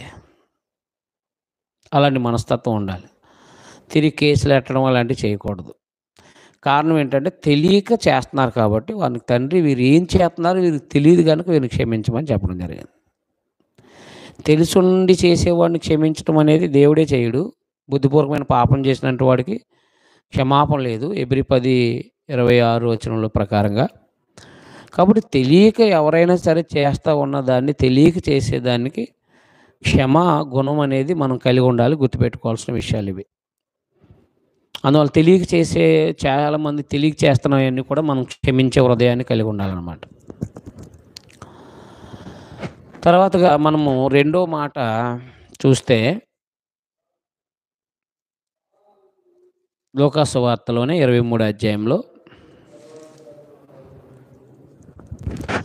లూకాసు వార్త 23 అధ్యాయంలో మనకి చెప్పడం జరిగింది.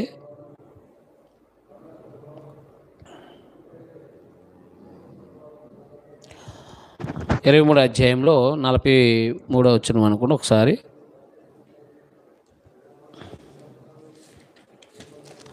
లూకాసు వార్త 23 అధ్యాయము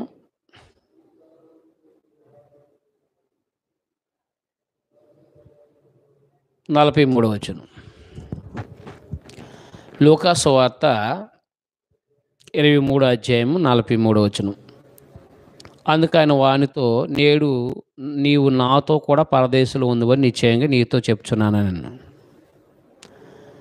అక్కడ ఆయన మారు మనసు పొందాడు. ఇద్దరు నిందించారు. మొట్టమొదటిగా శిలువ మీద ఉన్న ఒక దొంగ ఏమయ్యాడంటే మారాడు. 41లో మాట్లాడుతున్నాడు. అంటే 41లో 40 నుంచి చదువుదాం. అయితే రెండో వాడు వానికి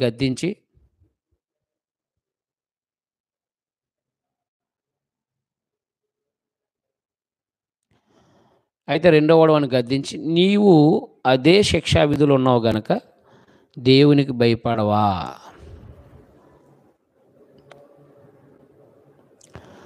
మనకైతే ఇది న్యాయమే. మనం దొంగలం కాబట్టి ఇద్దరం కూడా మనం చేసింది మనకైతే న్యాయమే శిక్ష. కానీ ఈయన ఏ తప్పిదమును చేయలేదని చెప్పి ఆయన చూసి, యేసు, నీవు నీ రాజ్యంలోనికి వచ్చినప్పుడు నన్ను జ్ఞాపకం చేసుకొనమనెను. అందుకని వానితో, నేడు నీవు నాతో కూడా పరదేశంలో ఉందని నిశ్చయంగా నీతో చెప్తున్నానని. కాబట్టి క్రైస్తవులుగా మనం గమనించాల్సిన విషయం ఏంటంటే, రెండో మాట సిలువలో పలికిన రెండో మాట అర్థం ఏంటంటే,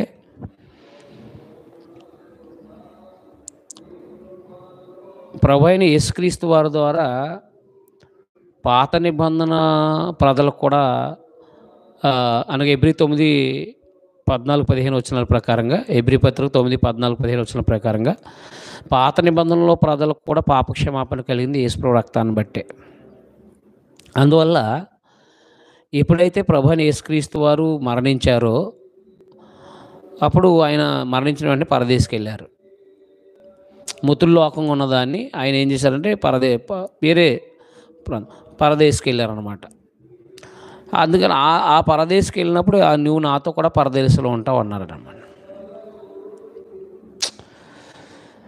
సిలువ మీద దొంగకి బాప్తిస్మం అవసరమా? అంటే యేసుక్రీస్తు వారు భూమి మీద బ్రతికునున్నప్పుడు ప్రభువారికి దేవుడు ఏమి ఇచ్చాడంటే అధికారం, మార్క్స్ సువార్త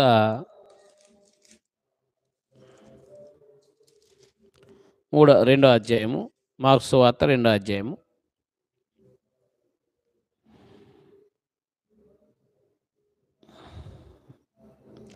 మార్క్స్ సువార్త రెండో అధ్యాయము 10వ వచనం. మార్క్స్ సువార్త రెండో అధ్యాయం 10వ వచనం. అయితే పాపములు క్షమించుటకు భూమి మీద మనుష్య కుమారునికి అధికారం కలదని మీరు తెలుసుకొనవాలని వారితో చెప్పి, పక్షవాయువుల వాడిని చూసి నువ్వు లేచి నీ పొరుపెత్తుకుని పొమ్మని చెప్తున్నాను అన్నాడు. అందువల్ల దేవుని పిల్లలుగా దేవుడు భూమి మీద ప్రభుని యేసుక్రీస్తు వారికి పాపాలు క్షమించే అధికారం ఇచ్చారు. అందువల్ల యోహాను సువార్త 8వ అధ్యాయంలో వ్యభిచారమందు పట్టబడిన స్త్రీని ప్రభువు క్షమించారు. ఇంకెప్పుడు పాపం చేయకమ్మా అన్నారు. పాపం చేయకమ్మా అని చెప్పి ప్రభు, నేను ఇక్కడ నిన్ను శిక్షించను, ఇంకెన్నడూ పాపం చేయొద్దని చెప్పేసి ప్రభు చెప్పడం జరిగింది. ఇలా భూమి మీద ఉన్నప్పుడు ఎంతోమంది ఒక పాపాత్మురాలి స్త్రీని, ఇలా ఎంతోమందిని ప్రభువారు వారి పాపాలను క్షమించారు. జక్కయ్యని, పాపాలను క్షమించే అధికారం భూమి మీద ఉంది. ఎందుకంటే ఆయన అందరి కోసం మరణించబోతున్నారు కాబట్టి దేవుడు ఆయనకు అధికారం ఇచ్చారు. అందువలన సిలువ మీద మారు మనసు పొందిన ఆ దొంగని ప్రభు క్షమించారన్నమాట. వాడు ప్రభుత్వ పరంగా శిక్షించబడుతున్నాడు దేహ సంబంధంగా, కానీ వాడు ఆత్మశిక్షను తప్పించారు ప్రభువారు. వాని యొక్క ఆత్మశిక్షను తప్పించారు ప్రభువారు. ఏంటంటే నీవు నేడు నాతో కూడా పరదేశంలో ఉంటావు అన్నారు అన్నమాట. అంటే ప్రభువునందు ఉన్న వాళ్ళు పరదేశికి వెళ్తారు అనేది మనం తెలియజేస్తుంది ఈ యొక్క. అందువల్ల కాబట్టి భూమి మీద ఉన్నప్పుడైతే ప్రభు ఉన్నప్పుడైతే క్షమించారు. అదే ప్రభువు అంటే మత్తయి సువార్త 28:18 మీరు సర్వలోకానికి వెళ్ళి మత్తయి సువార్త 28:18-19 నుంచి చూస్తే, మీరు సర్వలోకానికి వెళ్ళి సర్వసృష్టికి సువార్త ప్రకటించండి, నా తండ్రి యొక్క కుమారునికి పరిశుద్ధాత్మలో బాప్తిస్మం అన్నాడు. ప్రభు పరలోకానికి వెళ్ళిన తర్వాత అపోస్తులు పరిశుద్ధాత్మను పొందుకున్న తర్వాత ప్రపంచానికి వాళ్ళు సాక్షులయ్యారు. అదే ప్రపంచానికి సాక్షులయ్యారు అంటే వాళ్ళు చూశారు కాబట్టి, చనిపోవడం తిరిగి లేవడం చూశారు కాబట్టి వాళ్ళు సాక్షులయ్యారు, ముట్టుకున్నారు కాబట్టి ఆయన్ని. అందువల్ల మీరు సర్వలోకానికి వెళ్ళి సువార్త ప్రకటించండి, ప్రభు మరణించారు, సమాధి చేయబడి తిరిగి లేబడ్డారు, ఆయన ద్వారా పాపక్షమాపణ ఉందని చెప్పండి, నమ్మునంటే వాళ్ళు బాప్తిస్మం అన్నారు అంతే. అందువల్ల దేవుని పిల్లలుగా భూమి మీద బ్రతుకున్నప్పుడు ప్రభు క్షమించారు పాపాలని. మరణించిన తర్వాత ఆయన రాసిన శాసనం, ప్రభు చెప్పిన శాసనం ఉంది చూసారా, సర్వలోకానికి సువార్త ప్రకటించండి అని. ఆ శాసనం ప్రకారంగా అందరికీ క్షమాపణ ఉంటుంది అన్నమాట. అందువలన అపోస్తల కార్యం 9వ అధ్యాయంలో పౌలు గారికి ప్రభు కనపడినా ఆయన్ని బాప్తిసం పొందడం అనేది జరిగింది. అన్నయ్య ద్వారా బాప్తిసం పొందారు ఆయన. నువ్వు లేచి నీ పాపాలు బాప్తిసం పొంది నీ పాపాలను కడిగేసుకోమని చెప్పడం జరిగింది. అందువలన ప్రభు కనపడితేనో ఇప్పుడు క్షమాపణ ఉండదు, కేవలం స్వార్థ విని విశ్వసించి బాప్తిసం పొందాలంతే క్షమాపణ. ప్రభు బ్రతుకున్నప్పుడు క్షమించారనమాట. అందువల్ల సిలువ మీద ఉన్న దొంగగా ఎప్పుడైతే మారు మనసు పొందాడో, ఆయన్ని ప్రభువుగా అంగీకరించాడో, అప్పుడు ప్రభు వారిని ఏమన్నాడంటే నీవు నేడు నాతో కూడా పరదేశంలో ఉంటావు అంటే, దాన్ని బట్టి మనకి రెండో మాటకి అర్థం ఏంటన్నమాట,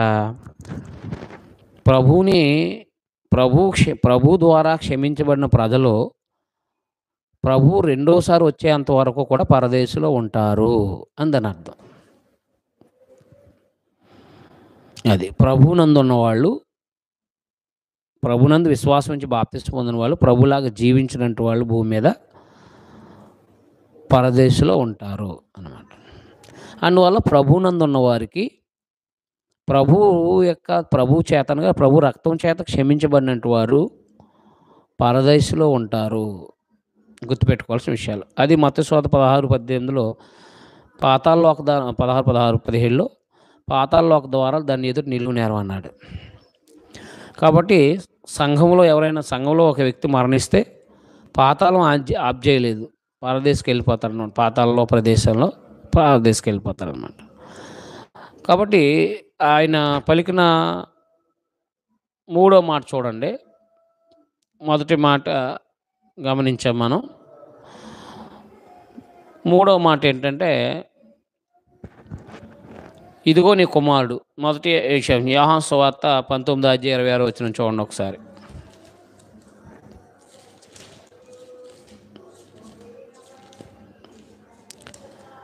యోహాను సువార్త 19:26-27. ఇరవై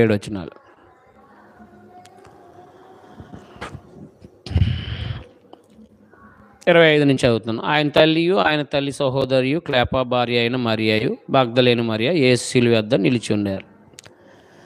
యేసు తన తల్లియు తాను ప్రేమించిన శిష్యుడును దగ్గర నిలిచుండ చూచి, అమ్మ, ఇదిగో నీ కుమారుడు అని తన తల్లితో చెప్పాను. తర్వాత శిష్యుని చూసి, ఇదిగో నీ తల్లి అని చెప్పాను. ఆ గడి నుండి ఆ శిష్యుడు ఆమెను తన ఇంటి చేర్చుకున్నాడు. చూసారా? అంటే అమ్మ, ఇదిగో నీ కుమారుడు అంటే యేసుక్రీస్తు వారు జన్మించిన తర్వాత సోదరులు పుట్టారు, అంటే సహోదరులు, అంటే చెల్లెళ్ళు తమ్ముళ్ళు పుట్టారు. అయితే ఇక్కడ మనకి మొట్టమొదటిగా జ్ఞాపకం చేస్తున్నది ఏంటంటే, మరి తమ్ముళ్ళు చెల్లెళ్ళు ఉన్నారు కదా అని అంటే, ఇక్కడ మనకి చాలామంది, అంటే అక్కడ మత్తయి సువార్తలో మనం చదివితే 13వ అధ్యాయంలో మత్తయి సువార్త 13వ అధ్యాయము 55 ఇతడు వడ్లవాని కుమారుడు కాడా, ఇతని తల్లి పేరు మరియ కాదా, యాకోబు, యోసే, సీమోను, యోదాను వారు ఇతని సహోదరులు కారా, ఇతని అక్క చెల్లెండ్రందరూ మనతో ఉన్నారు కారా, ఇతనికి కార్యములన్నీ ఎక్కడి నుండి వచ్చినాయని చెప్పుకొని ఆయన విషయమే అభ్యంతరపడ్డారు. కాబట్టి ఇతని సోదరీమణులు అంటే చెల్లెళ్ళు. కాబట్టి ప్రభువుకి చెల్లెళ్ళు అలాగే తమ్ముళ్ళు ఉన్నారు. అయితే తన తర్వాత తమ్ముడికి బాధ్యత అప్పచెప్పలేదు. పెద్ద కుమారుడిగా ఆయన ఏం చేశాడంటే, అంటే ఆయన భూమి మీద ఉంటే తల్లిని చూడే బాధ్యత ఆయనదే. ఎందుకంటే ధర్మశాస్త్రంలో మనం 20:12 నిర్గమాకాండ 20:12 నీవు దీర్ఘాయుష్మంతుడు అన్నట్లు నీ తల్లిని తండ్రిని సన్మానించమని చెప్పడం జరిగింది. కాబట్టి తల్లిదండ్రులను చూడాల్సిన బాధ్యత దేవుడు పురుషులకు అప్పచెప్పాడు. ఆ బాధ్యత కొత్త నిబంధనలోనైతే తిమోతికి రాసిన మొదటి పత్రిక 5వ అధ్యాయము 3-4 నిజముగా అనాథలైన విధవరాలను సన్మానింపు. అయితే ఏ విధవరాలకైనా పిల్లలు కానీ మనములు కానీ ఉండినెల్ల వీరు మొదట తమ ఇంటి వారిలో భక్తి కనపరచుటకు తమ తల్లిదండ్రులకు ప్రత్యుపకారం చేయుటకు నేర్చుకునేవాళ్ళు. ఇది దేవుని దృష్టికి అనుకూలమైంది అన్నాడు. తిమోతికి రాసిన మొదటి పత్రిక 5వ అధ్యాయము 3-4. అందువల్ల క్రైస్తువులైన మనముకి ప్రభు సిలువలో ఏం చెప్తున్నారంటే, ప్రేమించిన శిష్యుడు ఎవరంటే యోహాను గారు. మనకి యోహాను సువార్తలో చెప్పడం జరుగుతుంది. ఈ యోహాను గారికి, అంటే అపోస్తుల్లో ఒకడైన యోహాను గారికి తన తల్లి బాధ్యత అప్పచెప్పారు. ఎందుకంటే నిజానికి తల్లి వృద్ధాప్యంలో ఉంది. ఆయన్ని నిజానికి చూడాల్సింది ప్రభువారే. అందువల్ల ఆయన మరణిస్తున్న సమయంలో దేవుని చిత్తాన్ని నెరవేర్చడమే కాకుండా, మానవజాతికి పాపక్షమాపణ కొరకు దేవుని చిత్తాన్ని నెరవేర్చడమే కాకుండా, భౌతిక సంబంధమైన ఆయన బాధ్యతను గుర్తు చేసుకుని తల్లిని విడిచి వెళ్ళిపోతున్నప్పుడు తల్లి యొక్క బాధ్యత, వృద్ధాప్యంలో తల్లి యొక్క బాధ్యతని తన ప్రేమించిన శిష్యుడికి అప్పచెప్పేశాడు ఆయన. ప్రభు ఎంత త్యాగమూర్తి అయిన, త్యాగపూరితమైన జీవితం జీవించాడో ఆలోచన చేస్తే అద్భుతంగా ఉంటుంది. నేడు క్రైస్తవులు అని చెప్పి మాటలు పలుకుతున్న వాళ్ళు మాట పలకటం కాదు, క్రైస్తవులైనటువంటి వాళ్ళు చేయాల్సిన పని ఏంటంటే తల్లిదండ్రులని సన్మానించటం. ప్రభువు నేర్పించిన సిలువలో ఒక మాట, క్రైస్తవులైన మనందరం కూడా తల్లిని తండ్రిని వారి వృద్ధాప్యంలో వారి అవసరాలు తీర్చడం. ఉపదేశకుడైనా బోధించేవాడైనా అలాగే సంఘ సభ్యులైన ఎవరైనప్పటికీ తల్లిని తండ్రిని వృద్ధాప్యం వచ్చేటప్పుడు దగ్గర పెట్టుకోవాలి. అనాథాశ్రమాల్లో వేయకూడదు. రెండవది, బాధ్యతారహితంగా ఉండకూడదు. బిడ్డల మీద కూతుర్ల మీద ఆడేయకూడదు. నిన్ను ప్రేమించి నిన్ను పోషించి పెద్ద చేశారు కాబట్టి నువ్వు వాళ్ళకి ప్రత్యుపకారం చేయాలన్నమాట. ప్రభువు తన బాధలో కూడా తన శ్రమలో కూడా మర్చిపోలేదంటే ఆలోచించేయండి దేవుని పిల్లలుగా. ఎందుకయ్యా ఈ ప్రభు మాటలు ఏదో ఓరకనే అలవాటుగా పలుకుతారు? తల్లిదండ్రులకు భోజనం పెట్టలేని మీరు ఎందుకయ్యా పైకి ఏదో ఆచారంగా మాట్లాడుతూ ఉంటారు? 7 మాటలు మాట తీసుకుని. తల్లిదండ్రులను సన్మానించి తల్లిదండ్రులను గౌరవించాలి, తల్లిదండ్రుల అవసరాలు తీర్చాలని చెప్పేసి గ్రంథం చెప్తుందన్నమాట. పంచుకుంటూ ఉంటారు తల్లిదండ్రులు. కాబట్టి దేవుని పిల్లలుగా గుర్తుపెట్టుకోవాల్సిన విషయాలు. తల్లిదండ్రులను చూడటానికి గోల, తల్లిదండ్రులు ఆస్తులు తినేస్తున్నారు. తల్లిదండ్రులని చిన్నప్పటి నుంచి పోషించి పెద్ద చేశారు. నీకు ఆస్తులు సంపాదించకపోయినా నీ ముడ్డుగా అడిగారు, నీకు హాస్పిటల్కి తీసుకెళ్ళారు, నీకు భోజనం పెట్టారు, నీకు కష్టపడి నేను చదివించారు. అది నువ్వు మళ్ళా వాళ్ళ యొక్క వృద్ధాప్యంలో వాళ్ళకి భోజన పానీయాలను ఏర్పాటు చేయాలి, వాళ్ళకి హాస్పిటల్ తీసుకెళ్ళాలి, వాళ్ళకి ఆరోగ్యానికి సంబంధించి చూడాలి, వాళ్ళకి భోజన పానీయాలు చూడాలి. ఈ బాధ్యత అంతా కూడా దేవుడు పురుషుల మీద ఏర్పాటు చేశాడు. అందువల్ల చిలక పలుకులుగా మాట్లాడొద్దు. ప్రభు మాటలని చాలా ప్రాముఖ్యమైనవి, చాలా విలువైనవి. ఆ మాటలు మన హృదయంలో ఉండిపోవాలి. సంవత్సరం జ్ఞాపకం చేసుకునే కాదు ఇవి, ప్రతిరోజు మన హృదయంలో ఉండాలి. మన తల్లిదండ్రులు ఉన్నారు, మన తల్లిదండ్రులకు వాళ్ళకి మనం భోజనం పెట్టాల్సిన బాధ్యత మనదే. అందువల్ల వాళ్ళు క్రైస్తవులైనా క్రైస్తవులు కాకపోయినా వాళ్ళకి ప్రత్యుపకారం చేయాలి. మనం ప్రత్యుపకారం చేయాలి, వారిని పట్టించుకోవాలి, వారికి భోజనం పెట్టాలి, వాళ్ళ యొక్క అవసరాలు తీర్చాలి, ప్రత్యుపకారం చేయమన్నాడు అంతే. అందువలన తల్లి తండ్రుల రుణము వృద్ధాప్యంలో తీర్చుకునే బాధ్యత దేవుడు మనకి ఏర్పాటు చేశాడు. అందువల్ల మన పిల్లలతో పాటు మనకు కూడా వాళ్ళ పిల్లలే, వాళ్ళని ఆదరించి ప్రోత్సహించాలి, గౌరవించాలి. కానీ క్రైస్తవులైన పడేవాళ్ళు దుర్మార్గులు కొట్టడం, తిట్టడం, హింసించడం ఇవన్నీ చేస్తున్నారు. సిలువ మీద పలికిన మాట నీకు అర్థం కాలేదేమో, నీ హృదయంలో పెట్టుకోలేదేమో, ఒకసారి గుర్తుపెట్టుకుని ఏదో వెళ్ళి ప్యాషన్గా 7గురికి 7 మాటలు ఇచ్చి చదివించేయడం కాదు. ఆ 7 మాటలు జీవితంలో మనకు జ్ఞాపకం ఉండాలి. ఆ మాటను మనం అనుసరించాలనే సంగతి మనం గుర్తుపెట్టుకోండి. సమాజంలో మనం ఉన్నాం, బోధిస్తున్న మనం తల్లిదండ్రులను చూస్తున్నామో లేదో ఒకసారి గుర్తుపెట్టుకోండి. ఆచారంగా చేయటం ప్రారంభించి భోజనాలు ఎంతసేపు వీటి మీదే మనసు పెట్టారు తప్ప ప్రభు యొక్క సందేశాన్ని గౌరవించి ప్రభు సందేశానికి లోబడి అలాగూ చేయగలిగితే ఆయన సంతోషపడతాడు. ఏదో ఆచారంగా అలా 7 మాటలు పలికేసి 4 కన్నీళ్ళు విడిచేస్తే ఆయనకి ఏం ఉపయోగం ఉండదు. ప్రభు ఆనాడు చెప్పాడు, నా కోసం ఏడవద్దు, మీకోసం మీ పిల్లల కోసం ఏడమని చెప్పాడు ప్రభువారు.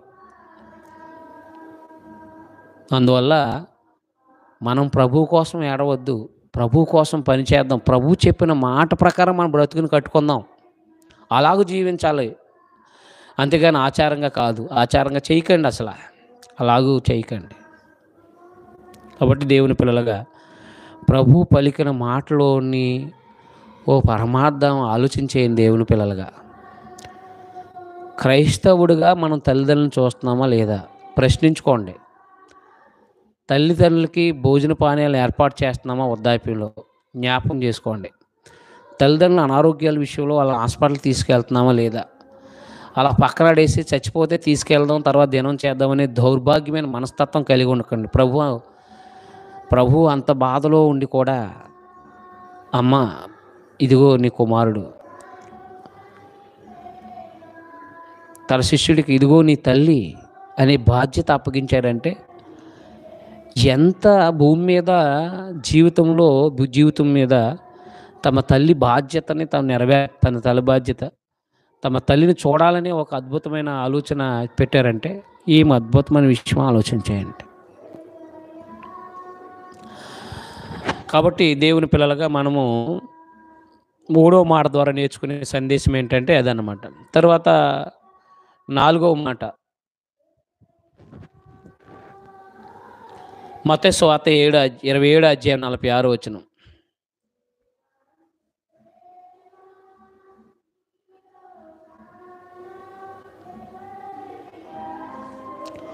మత్తయి సువార్త 27 అధ్యాయం 46 వచనం చూడండి ఒకసారి.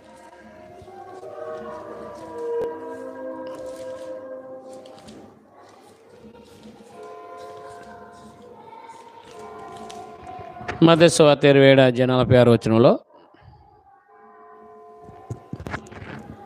మత్తయి సువార్త 27 అధ్యాయం 46 వచనం చూడండి ఒకసారి.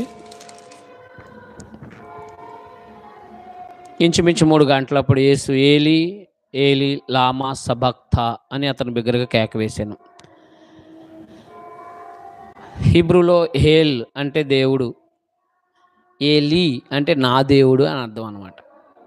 ఏల్ అంటే దేవుడు, ఎలోహిం అంటే దేవుడే, ఏల్ అంటే ఏకవచనం, ఏల్ అంటే దేవుడు, ఏలి ఏలి లీ కింద ఒత్తి ఎప్పుడైతే వచ్చిందో అది పక్కనే యాహ్ యాహ్ అనే పదం, యోద్ అనే పదం ఉంటే ఏలి ఏలి లీ అంటే ఏలి అంటే నా దేవా నా దేవుడా అని అర్థం అనమాట. ఏలి ఏలి లామా సబక్తా అని బిగ్గర కేకేసి ఆ మాటకు నా దేవ అంటే నా దేవుడా నన్ను ఎందుకు చేయి విడిచావని అర్థం అనమాట.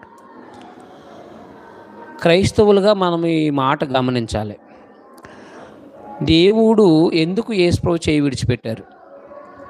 సర్వసాధారణంగా మానవులను దేవుడు ఎందుకు విడిచిపెడతాడు? యెషయా గ్రంథం 59 అధ్యాయంలో రక్షింపనేరకున్నట్టు మొదటి 2 వచనాల్లో రక్షింపనేరకున్నట్లు ఆయన హస్తం కొరచ కాలేదు, విన్నేరకున్నట్లు ఆయన చెవులు మందం కాలేదు, మీ పాపాలు మీ దేవునికి మీకు అడ్డుగా వచ్చినాయి అన్నాడు. కాబట్టి గమనించాల్సిన విషయం ఏంటంటే యేసుక్రీస్తునందున్న మనము మన గతంలో పాపం చేసినప్పుడు మనం దేవునికి దూరం అయిపోయాం. కారణం పాపమే. అయితే యేసుక్రీస్తు వారు పాపం చేయలేదు కదా, మరి దేవుడు ఎందుకు విడిచిపెట్టారు ఆయన అంటే, ఆయన లోక పాపం అనేది ఆయన మీద మోపబడింది. యోహాను సువార్త 1 అధ్యాయం 29 వచనంలో లోక పాపాన్ని మోసుకొని పోవు దేవుని గొర్రెపిల్ల అని చెప్పడం జరిగింది. కాబట్టి మన ప్రభువు మన కొరకు మనం చేసిన పాపం ఆయన మీద వేసుకున్నారు, మానవ జాతి పాపం. అందువల్ల గమనించాల్సిన విషయాలు ఇవి. కొరింథీయులకు రాసిన 2వ పత్రిక 5వ అధ్యాయము 20-21 వచనాల్లో చూస్తే పాపమెరుగని ఆయనను దేవుడు మన కోసం పాపంగా చేశాడన్నాడు. పాపమెరుగని ఆయన మన కోసం దేవుడు పాపంగా చేశాడన్నాడు. అంటే అర్థం ఏంటంటే, మనము పాత నిబంధనలో లేవికాండం చదివితే పాపం చేసినట్టు వాడు గొర్రెపిల్ల తల మీద పెట్టాలి. అంటే వాడు పాపం దాని మీద మోపినప్పుడు వెంటనే యాజకుడు ఆ తలన ఛేదించాలి, గొర్రెపిల్ల తల. అలాగే ఇప్పుడు దేవుడు ఏం చేశాడంటే రోమపత్రిక 8వ అధ్యాయం ప్రకారంగా 2-3 వచనాల ప్రకారంగా ఆయన్ని పాపమెరగని ఆయన్ని అంటే పాప శరీరాకారంతో పంపి పాపానికి శిక్ష విధించారు. కాబట్టి ఏ శరీరంతో మానవుడు పాపం చేస్తున్నాడో ఆ శరీరంతోనే పంపించి ఆయన శరీరం మీద మనందరి పాపం మోపి ఆయనకు శిక్ష విధించాడు. ఎప్పుడైతే యేసుక్రీస్తు వారి మీద ఆయన మానవ జాతి పాపం మోపబడిందో అప్పుడు దేవుడు విడిచిపెట్టాడు యేసుప్రభువు వారిని. అందుకే ఆ యొక్క తండ్రితో సంబంధం ఒక్క క్షణం కూడా పోకూడదని నా దేవ ఏల నా చేయి విడిచావు అన్నాను అనమాట. కాబట్టి దేవుడు ఎందుకు చేయి విడిచిపెడతాడు అని అంటే, దేవుడు ఎందుకు సంబంధం పోద్దంటే పాపం. అందువల్ల పాపము చేస్తే మానవుడికి దేవుడికి సంబంధం తెగిపోద్ది. ఆ ఏదైనా తోటలో మనం చూస్తే, ఏదైనా తోట సందర్భాలు మనం గమనించగలిగితే, మీరు నిశ్చయంగా ఈ పండు తినకుండా నిశ్చయంగా చచ్చిపోతారన్నాడు. పాపం చేశారు, దేవునితో సంబంధం పోగొట్టుకున్నారు ఆళ్ళు. అంటే ఆత్మీయంగా చనిపోయారు. కాబట్టి ఇక్కడ ఎప్పుడైతే మానవ జాతి పాపం ఆయన మీద మోపబడిందో, అందరి పాపం ఆదాము నుంచి ప్రభు రాకడ వరకు ఉన్న అందరి పాపం ఆయన మీద మోపబడిందో దేవుడు విడిచిపెట్టేశాడు. ప్రభు అంటున్నాను, దేవా నా దేవ ఏల నా చేయి విడిచావు అని. పాపం చేస్తే దేవునితో సంబంధం పోద్ది. దేవునితో సంబంధం పోతే ఎంత భయంకరంగా ఉంటుందో జీవితం ప్రభువారికి తెలుసు. ఆ విషయం ప్రభువు తెలిసే, దేవా నా దేవ ఎందుకు నా చేయి విడిచిపెట్టేవని చెప్పేసి ఒక్క క్షణము కూడా దేవునితో సంబంధం పోకూడదని ప్రభువు ప్రార్థన చేశారన్నమాట. అయితే మనందరి నిమిత్తము ఆయన అది సహించారంతే, సిలువను సహించారంతే. అందువల్ల ఒక్క క్షణం కూడా దేవునితో సంబంధం పోకుండా ఉండటం అనే విషయం ప్రభువారికే తెలుసది. అందువల్ల భూమి మీద మన కొరకు ఆయన దేవునితో సంబంధాన్ని పోగొట్టుకున్నాడు కొద్ది క్షణాలు. ఎందుకనంటే మరలా మనం పాపం చేసేది సంబంధం పోగొట్టుకోకుండా ఉండటం కోసం. దేవునితో సమాధానం మనం క్రీస్తుతో రోమపత్రిక 5:9 వచనాల ప్రకారం ఆయన సిలువలో మరణించడం ద్వారా ఆయన రక్తం ద్వారా మన పాపాలు క్షమించబడ్డాయి. మనకు దేవునితో సమాధానం వచ్చింది. అందువల్ల పాపం చేస్తే దేవుడు విడిచిపెట్టేస్తాడు. అందుకే చనిపోయిన తర్వాత మరలా మనము ఒకవేళ పాపంతో చనిపోయామనుకోండి, దేవునితో సంబంధం ఎప్పటికీ ఉండదు. తరతరాలు యుగాలు నరకలు అనుభవించాల్సిందే అన్నమాట.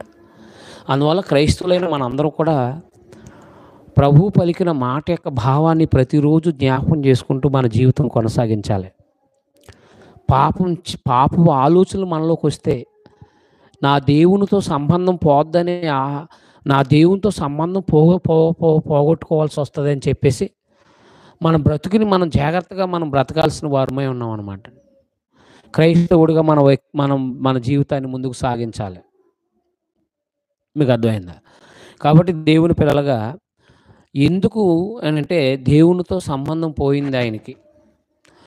ఎందుకు పోయిందంటే మన అందరి పాప క్షమాపణ. అందుకే ఆయన నా దేవ ఏల చేయి విడిచావు అని చెప్పేసి మన జీవితంలో ఎప్పుడు కూడా అలాంటి మాట రాకుండా ఉండటం కొరకు, మనం దేవునితో సమాధానపరచబడడం కొరకు, సదాకాలం చనిపోయిన తర్వాత కూడా మనం దేవునితో సమాధానంగా ఉండటం కొరకు ప్రభు మన కొరకు ఆయన సిలువలో ఆయన ఏం చేశారంటే శ్రమ అనుభవించారన్నమాట.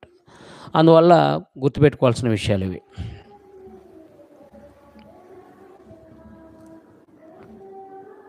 దేవుడు మనతో సమాధాన పడడం క్రీస్తు ద్వారా జరిగింది. అందువల్ల మన నిమిత్తం దేవుడే మన పాపం యొక్క శిక్ష అనుభవించడం కొరకు ఆయన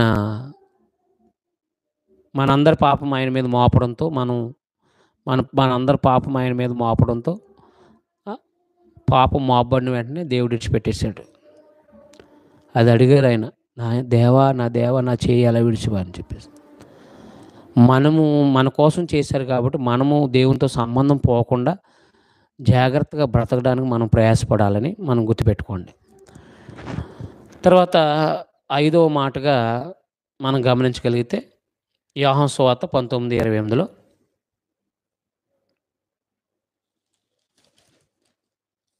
యోహాను సువార్త 19వ అధ్యాయము దప్పికొనుకుంటున్నాను అన్నారు ఆయన.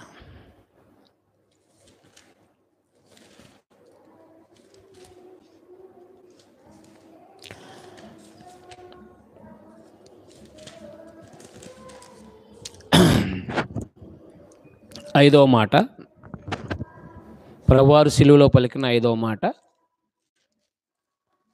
యోహాను సువార్త 19వ అధ్యాయము, యోహాను సువార్త 19వ అధ్యాయము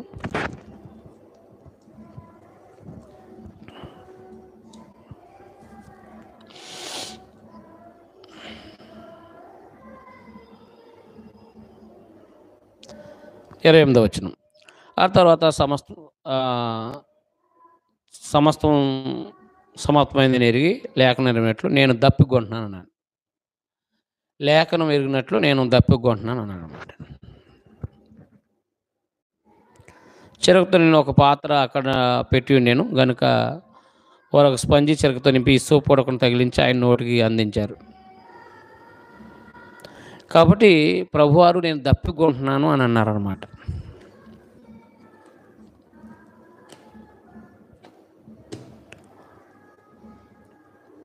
దేవుని చిత్తాన్ని నెరవేర్చడంలో ఉన్నంత ఆయనకి ఆకలి దప్పిక, నీతి కొరకు ఆకలి దప్పిక అనేది ఎంత గొప్పదో ఆలోచన చేయండి. నిజానికి లేఖనం నెరవేరినట్లు ఆయన దప్పికొంటున్నానని చెప్పడం జరిగింది.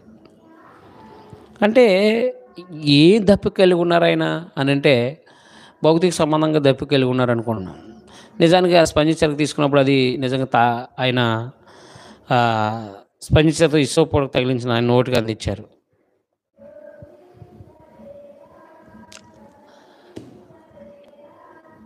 అయితే గమనించాల్సిన విషయం ఏంటంటే, ఎందుకు ఆయన దప్పిక ఉన్నారనంటే, ఎందుకు ఆయనకు దప్పిక కలిగి ఉన్నారంటే, నీతిని నెరవేర్చాలనే దప్పిక ఆయన కలిగి ఉన్నారు.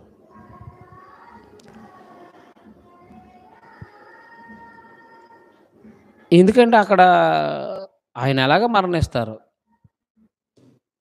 ఈ దాహం నీళ్ళు అనేవి పెద్ద ప్రయోజనకరమైనవి కాదు.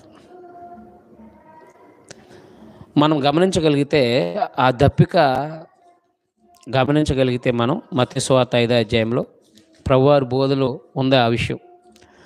మత్తయి సువార్త 5వ అధ్యాయంలో ధన్యతలో ఉన్నది.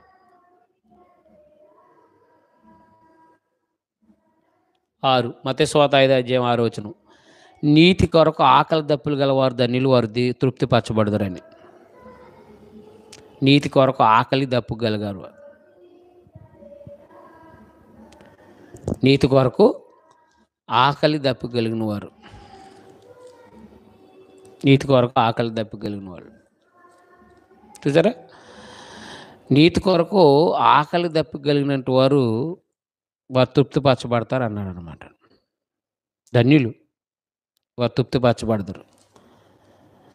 అందువల్ల నీతి అనగా దేవుని యొక్క దేవుని యొక్క సందేశాన్ని అనుసరించాలని దప్పిక ఉండాలి, ఆకలి ఉండాలి. నీతి కొరకు ఆకలి దప్పిక, ఈ ఆకలి దప్పిక అనేది కలిగి ఉండాలి. ప్రభువారు దేవుని చిత్తాన్ని నెరవేర్చాలని ఎబ్రీ పత్రిక 10:5 అంటారు కదా, దేవా నీ చిత్తం నెరవేర్చడం, ఇదిగో నేను వచ్చానని.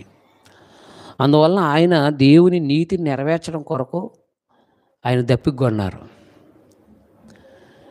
అంత దప్పిక అంటే ఆయన నీతి కొరకు ఆకలి దప్పిక కలిగి ఉన్నారు. ఆయన నీతిని నెరవేర్చారు. ఆ దప్పిక అనేది వాళ్ళకి అర్థం కాలేదు, స్పంజితో ఇచ్చారనమాట. అందువల్ల మనము కూడా క్రైస్తవులుగా ఆయన ఎలాగైతే దేవుని చిత్తాన్ని నెరవేర్చాలని నీ ఆకలి దప్పిక ఎలాగైతే కలిగి ఉన్నారో మనము కూడా అదే విధానంలో ఉండాలన్నమాట.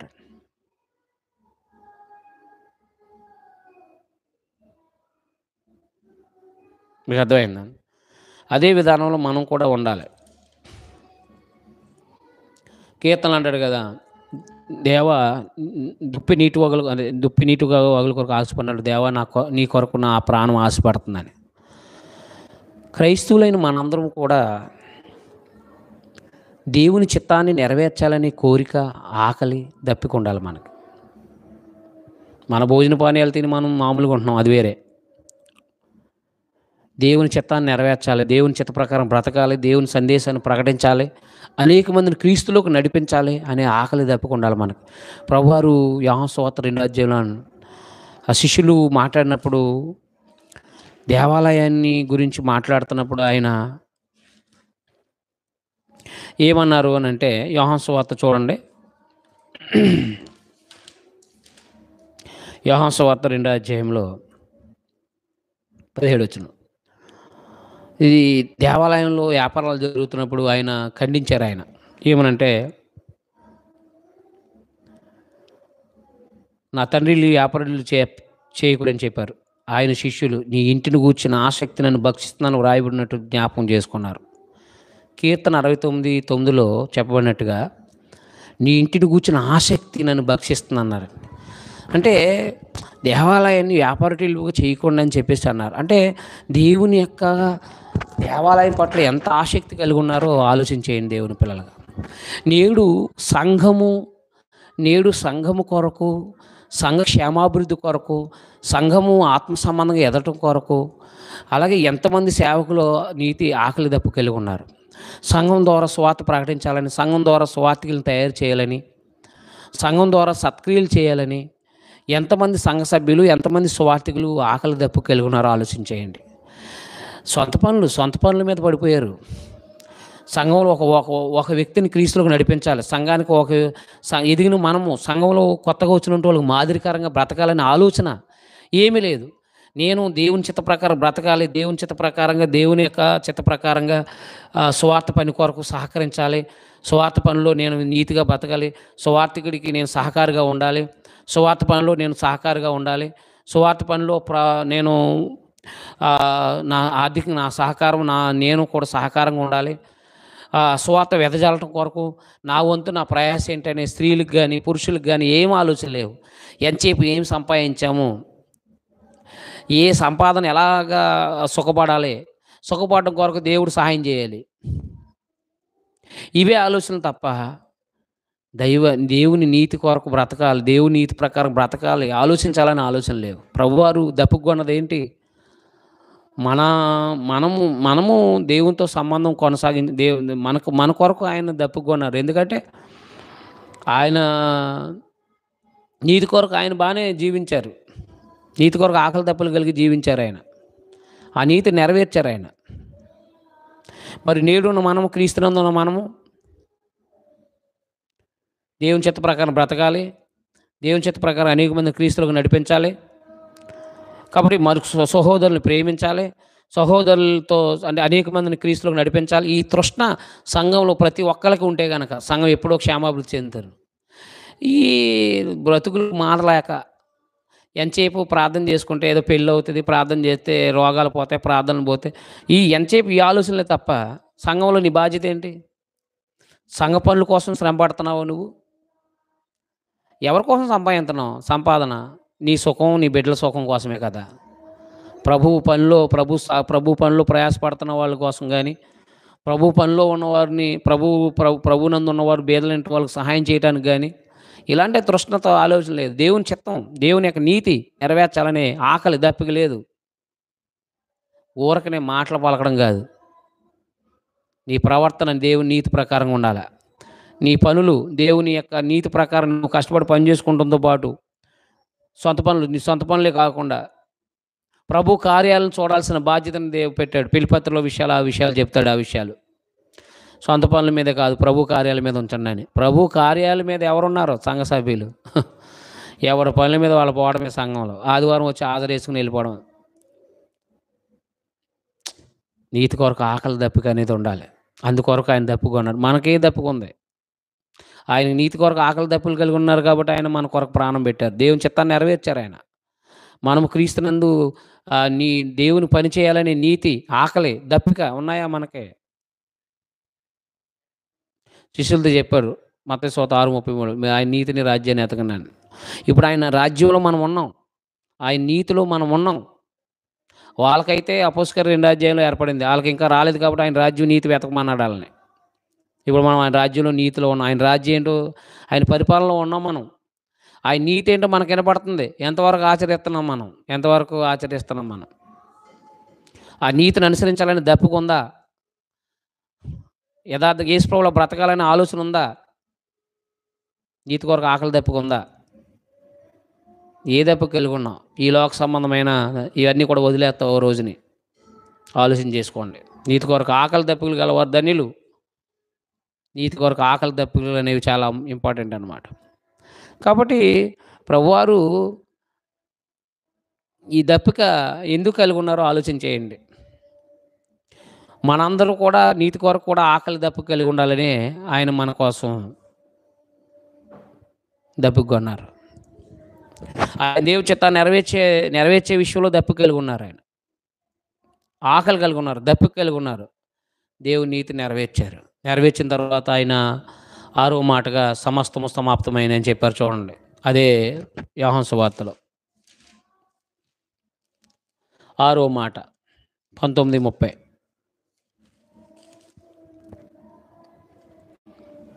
6వ మాట. యేసు ఆ చెరగపుచ్చుకుని సమాప్తమైందని చెప్పి తల వంచి సమస్తమును సమాప్తమైందని చెప్పారు.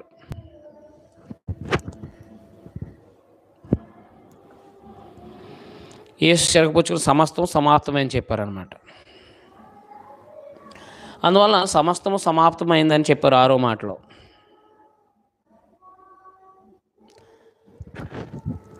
సమాప్తము సమాప్తమైందన్నారు. ఏం సమాప్తమైంది? ప్రభు ఏం సమాప్తం చేశారు? యేసుక్రీస్తు వారు ఏం సమాప్తం అయింది ఆయన విషయంలో అంటే, యేసుక్రీస్తు వారు గురించిన ప్రవచనాలు ఆయన మరణానికి సంబంధించిన, అంటే ఆయన సిలువలో ఆయన మన కోసం శ్రమ పెట్టబడాలి, సమాధి చేయబడాలి, ఇవన్నీ ఈ శ్రమ పట్టబడే కార్యక్రమాలు, అంటే మనందరి పాపక్షమాపణ కొరకు ఆయన మరణించాలి. ఈ పాత నిబంధనలో లేఖనాలన్నీ కూడా ఆయన నెరవేర్చాలి. కాబట్టి ఆయన ఆ లేఖనాలన్నీ నెరవేర్చారు. ఆయన సమస్తము సమాప్తమైందని చెప్పి తల వంచి ప్రాణం పెట్టారు. యేసుక్రీస్తు వారు ధర్మశాస్త్రానికి సమాప్తమై ఉన్నారు. పాత నిబంధనలో ఆయన గురించి రాయబడిన లేఖనాలన్నీ నెరవేర్చారు సిలువలో. కాబట్టి మరణించడానికి సిద్ధపడ్డారు. ఆయన సమాప్తమైందని చెప్పారు తల వంచి ప్రాణం. కాబట్టి ఏమి సమాప్తమైందంటే, యేసుక్రీస్తు వారు గూర్చిన ప్రవచనాలన్నీ ఆయన నెరవేర్చారు. లోకాసువార్త 24:44 చెప్పారు, నన్ను గూర్చి రాయబడినవి ధర్మశాస్త్రంలోను కీర్తనలోను అలాగే ప్రవక్తల గ్రంథాలు నన్ను గూర్చి రాయబడినవన్నీ మీతో నెరవేరాలని చెప్పాను, ఇప్పుడు నెరవేరినవి అని చెప్పారు ఆయన. ఎప్పుడైతే నెరవేర్చబడ్డాయో సమాప్తం అయిపోయినాయి అంతే. ఎప్పుడైతే యేసుక్రీస్తు వారి గురించి ఆయన గురించి నెరవేర్చారో, ధర్మశాస్త్రంలోను కీర్తన గ్రంథాల్లోను ప్రవక్తల గ్రంథాల్లో ఆయన గురించి ఏవైతే రాయబడిందో అవన్నీ నెరవేర్చేశారు. ఆయన నెరవేర్చారు కాబట్టి సమాప్తమైంది అన్నారు అంతే. అందువల్ల గలతీపత్రిక 4:4 ప్రకారం స్త్రీ అందు పుట్టి అయిన ధర్మశాస్త్రానికి లోబడిన వాడు, ధర్మశాస్త్రం విడిపించడానికి ధర్మశాస్త్రం లోబడ్డాడని. అందువల్ల ప్రభువారి గురించి ఏవైతే రాయబడ్డాయో అన్నీ కూడా ఆయన సమాప్తం చేసి సమస్తం సమాప్తమైపోయినాయి అంతే, నెరవేర్చేశారన్నమాట. అందువల్ల ఇప్పుడు క్రైస్తవులైనటువంటి వాళ్ళు ధర్మశాస్త్రంలో లేరు, యూదుల్లోని క్రైస్తవులైన వాళ్ళు. అలాగే ప్రభువుని గురించి అన్నీ కూడా నెరవేర్చేశారన్నమాట. మనందరి కొరకు, మన పాప క్షమాపణ కొరకు ఆయన గురించి ఏవైతే రాయబడ్డాయో, దేవుడు ఏదైతే ఆయన గురించి రాశారో ఆయన అన్నీ నెరవేర్చేశారు. ఆయన నెరవేర్చారు కాబట్టి సమాప్తమైంది. ఇప్పుడు మన గురించి మనము క్రైస్తవుడిగా బ్రతకాలి. మనం ఏమైతే మన గురించి రాయబడ్డాయో మరి అవన్నీ నెరవేరుతున్నామా లేదా? దేవుని చిత్త ప్రకారంగా మనం బ్రతుకుతున్నామా లేదా? క్రీస్తునందు మనకు రాయబడిన పత్రికలో మన కోసం రాయబడినవన్నీ మనం నెరవేరుస్తున్నామా లేదా చూసుకోండి. ఆయన సమాప్తం చేశాడు, ఆయన నెరవేర్చేశాడు. మరి మన కోసం రాయబడినవి, మనము క్రైస్తవుడిగా ఎలా బ్రతకాలి, ఎలా జీవించాలో రాయబడ్డాయి మనకి. కుటుంబ వ్యవస్థలో ఎలా ఉండాలి, సంఘ సభ్యుడిగా ఎలా ఉండాలి, సమాజంలో మనం ఎలా బ్రతకాలో రాయబడ్డాయి మనకి. మరియు ఆయన రాయబడిన ప్రకారంగా మనం నెరవేరుస్తున్నామో లేదో చూసుకోండి. కాబట్టి సమస్తము సమాప్తమై మనము కూడా సమాప్తం చేయాలి. మన బ్రతుకులో నెరవేర్చి మనం సమాప్తం చేయాలి. ఆయన సమస్తం నెరవేర్చేశారు. ఇప్పుడు మనం ఆహ్, ఆయనలో ఉండి సమాప్తం చేయాలి. ఆలోచన చేయండి దేవుని పిల్లలుగా. కాబట్టి క్రైస్తవులుగా మన ప్రభువు ఏవైతే తండ్రి ఏవైతే ఆయన గురించి రాశారో యెషయా గ్రంథం 53 అధ్యాయం ఉంది. ఆయన నెరవేర్చేశారు ఆయన. ఏవైతే రాయబడిందో ఆయన గురించి ఏవైతే రాయబడిందో అయన్నీ నెరవేర్చేశారు ఆయన. కాబట్టి నెరవేర్చారు కాబట్టి సమస్తము సమాప్తమైంది అన్నారనమాట. సమస్తము సమాప్తమైంది అన్నారు. మరి మన కోసం రాయబడినవి పత్రికల్లో మనం నెరవేరుస్తున్నామా లేదో చూసుకోండి. మనం సమాప్తం చేయటానికి సిద్ధంగా ఉన్నామా? మన కొరకు రాయబడిని మనం సమాప్తి చేస్తేనే మనం నిత్యత్వానికి వెళ్తాం. ప్రభు నెరవేర్చారు, దేవుని చిత్తాన్ని నెరవేర్చారు ఆయన. దేవుని చిత్తాన్ని నెరవేర్చారు. అందువల్ల 6వ మాటగా ఆయన మాట్లాడింది సమస్తము సమాప్తమైంది అన్నారు అంతే. 7వ మాటగా ఆయన మాట్లాడింది ఏంటంటే లూకా సువార్తలో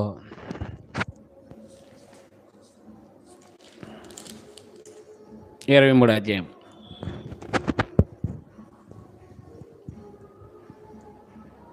46వ వచనం. 7వ మాట లూకా సువార్త 23వ అధ్యాయం 46వ వచనం. అప్పుడు యేసు గొప్ప శబ్దంతో కేకవేసి, తండ్రి నీ చేతికి నా ఆత్మను అప్పగిస్తున్నాను అని ఆయన ఎలాగూ చెప్పి ప్రాణం విడిచాను. ఈ యోహాను సువార్త 10వ అధ్యాయం 18వ వచనంలో ప్రభువారు ఇలా అన్నారు, నా ప్రాణం పెట్టడానికి నాకు అధికారం ఉంది, నా ప్రాణం తీసుకోవడానికి నాకు అధికారం ఉంది, తిరిగి తీసుకోవడానికి అధికారం ఉంది. అయితే అధికారం తండ్రి వాళ్ళు పొందాను అన్నాడు. ఇష్టపడే మనందరి కొరకు ఆయన ప్రాణాన్ని సమర్పించారు. తండ్రికి అప్పగించుకున్నారు ఆయన ప్రాణాన్ని. అందువల్ల మనందరి కొరకు ఆయన తన ప్రాణాన్ని సమర్పించారు. మనము అంటే మనం తండ్రి చిత్తాన్ని నెరవేర్చడం కొరకు మనం ఆయనకు అప్పగించుకోవాలి. రోమపత్రిక 12వ అధ్యాయంలో సజీవ యాగంగా మన శరీరాలను సజీవ యాగంగా శరీరాలను ఆయనకు సమర్పించుకోవాలి. మనం దేహం ఆయనకు సమర్పించేయాలి. ఆయన చిత్త ప్రకారం నడవటానికి మనం సమర్పించేయాలి.